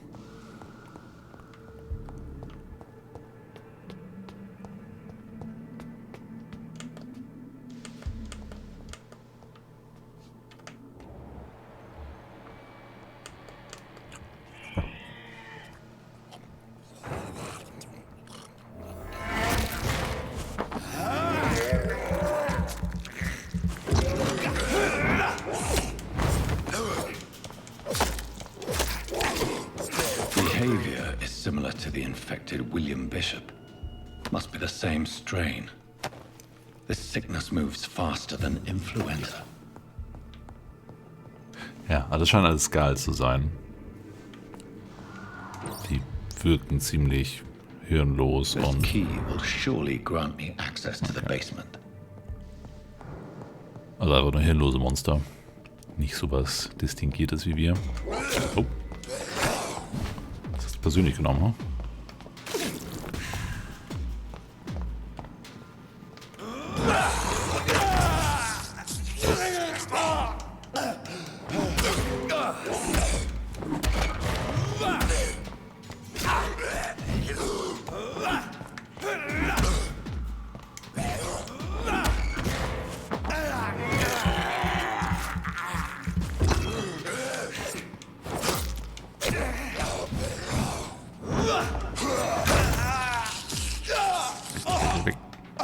Ich hätte nichts sagen sollen von wegen leichten Kämpfen.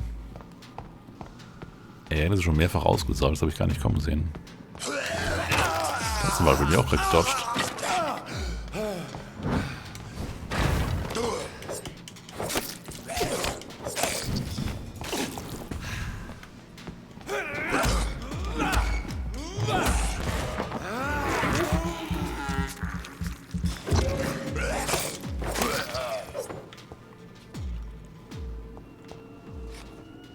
Keine Erfahrungspunkte? Doch 3. Okay, es scheint immer nur 3 für Gegner zu geben. Egal. Na, vielleicht levelabhängig. Weil jetzt sind die ja alle so 4, 5, 6. Später dann vielleicht mehr.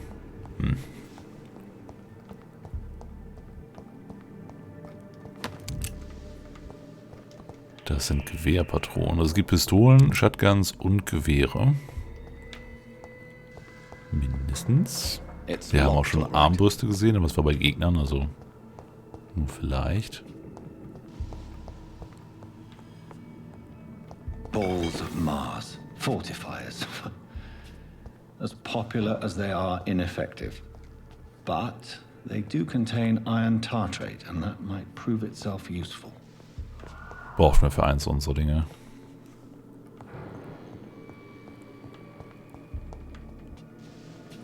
So, wir sollen eigentlich nach unten. Dafür haben wir gerade den Schlüssel gefunden. Aber da ich nicht weiß, warum wir hierher kommen, gucken wir uns noch ein bisschen um. War nur eine Sackgasse.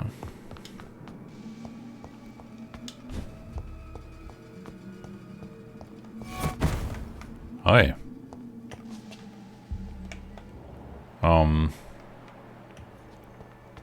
Das war kein Skull.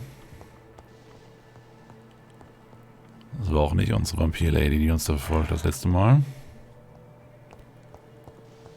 Das war was anderes.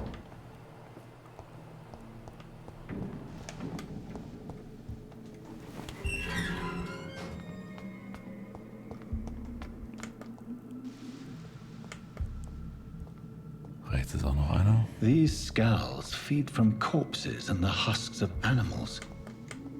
They're not after blood.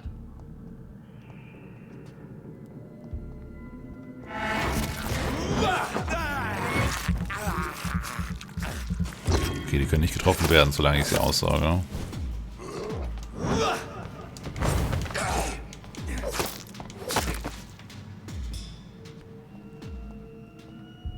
Aus Nummer 2.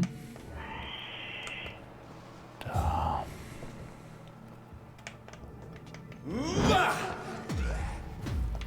Hi. Scheint eine gute Wahl gewesen zu sein, der Speer, wenn man mit dem richtig umgeht. Nun habe ich gleich kein Blut mehr.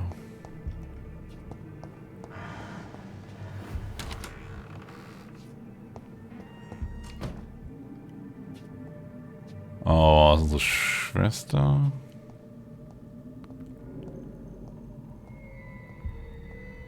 Nein, aber die wird ja auch irgendwo bestimmt wieder auftauchen, oder? Oh, oder sie wird auch zum Vampir. Das wäre richtig schön kitschig. Totenschein. Örtliche Untersuchung. Eine neue Bürgeruntersuchung ist verfügbar. Bürgeruntersuchung. Bürgeruntersuchungen werden hier nach Bezirken sortiert angezeigt. Du kannst eine neue Bürgermission beginnen, indem du sie mit X verfolgst und dann deine Karte aufrufst, um sie zu verschiedenen Gegenständen... Was? Um die zu erforschenden Gegend zu bestimmen.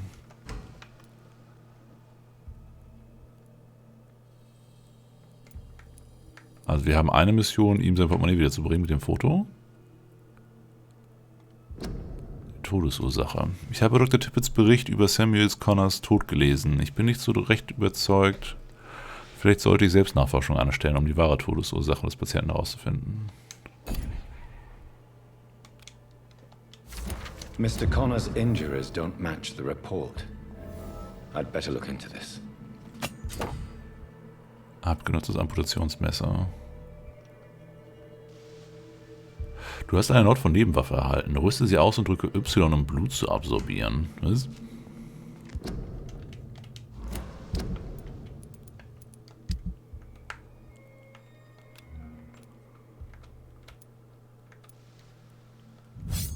Drei Blutaufnahme. Das testen wir doch gleich mal.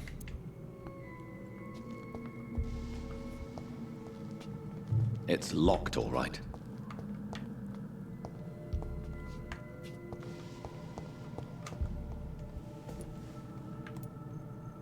Traces of a pinkish foam at the corner of the lips. Some sort of drug overdose, perhaps? Multiple abrasions and scarring on the arms and legs. old and distinctive injuries of a sailor or a fisherman. The chest was originally opened to perform the operation. The sutures are clean, but the chest has been reopened. A puncture over the left lung, possibly a chest tube insertion. Not the cleanest work, but I think it was successful. Signs of internal bleeding. So, Dr. Tippett's anesthetics were incorrectly dosed, causing the patient's death. And then, he tried to operate on him again. Tippett has made an egregious error. It's time we talked.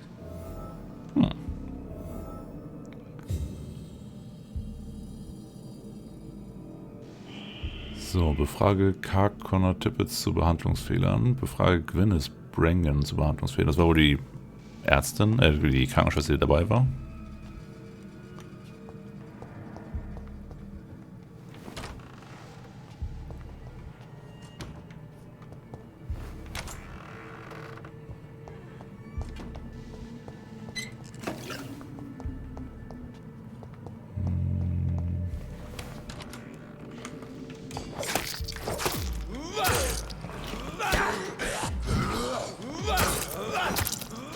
Ja, jedes Mal wir treffen, kriegen wir ein bisschen Blut. Mit der Y-Attacke. Ich bleib bei dem Vlog. Das machen zu können.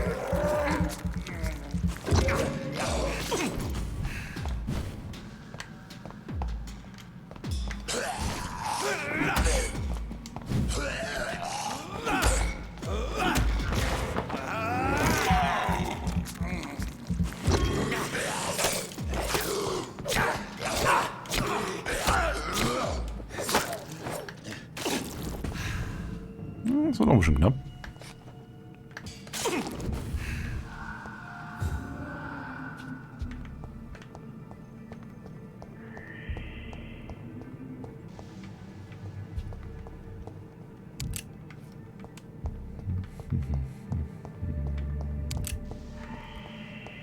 Von oben kamen wir her.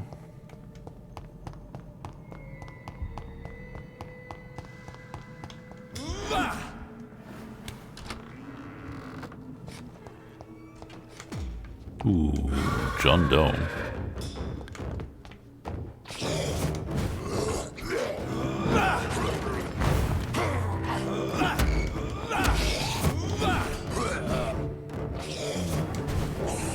Interessant, wie er sich bewegt.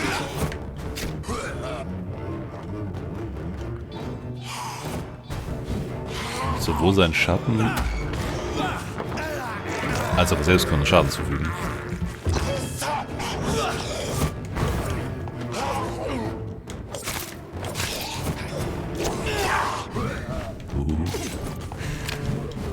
Ich glaube, gleich wissen wir, wie es mit dem Respawn ist.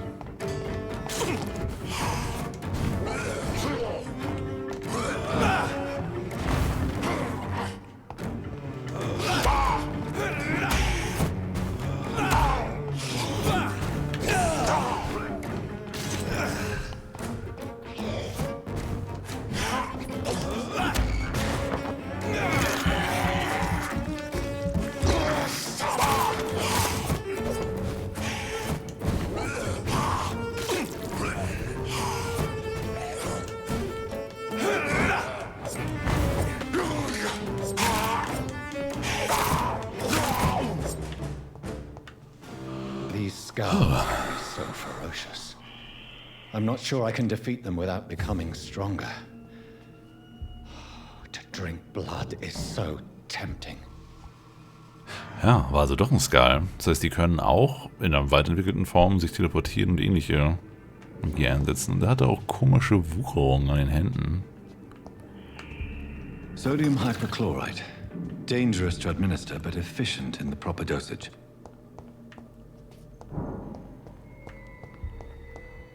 So, wir brauchen noch Chinin.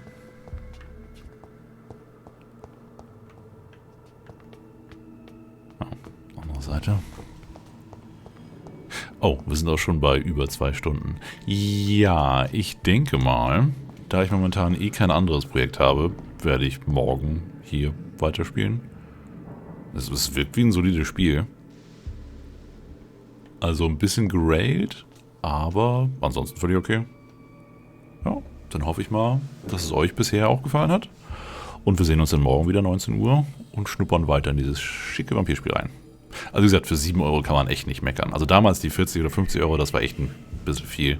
Aber jetzt auf jeden Fall in Ordnung. Guti, dann euch noch einen schönen Abend und bis denne. Ich hoffe mal, ich kann jetzt einfach so hier irgendwo abspeichern.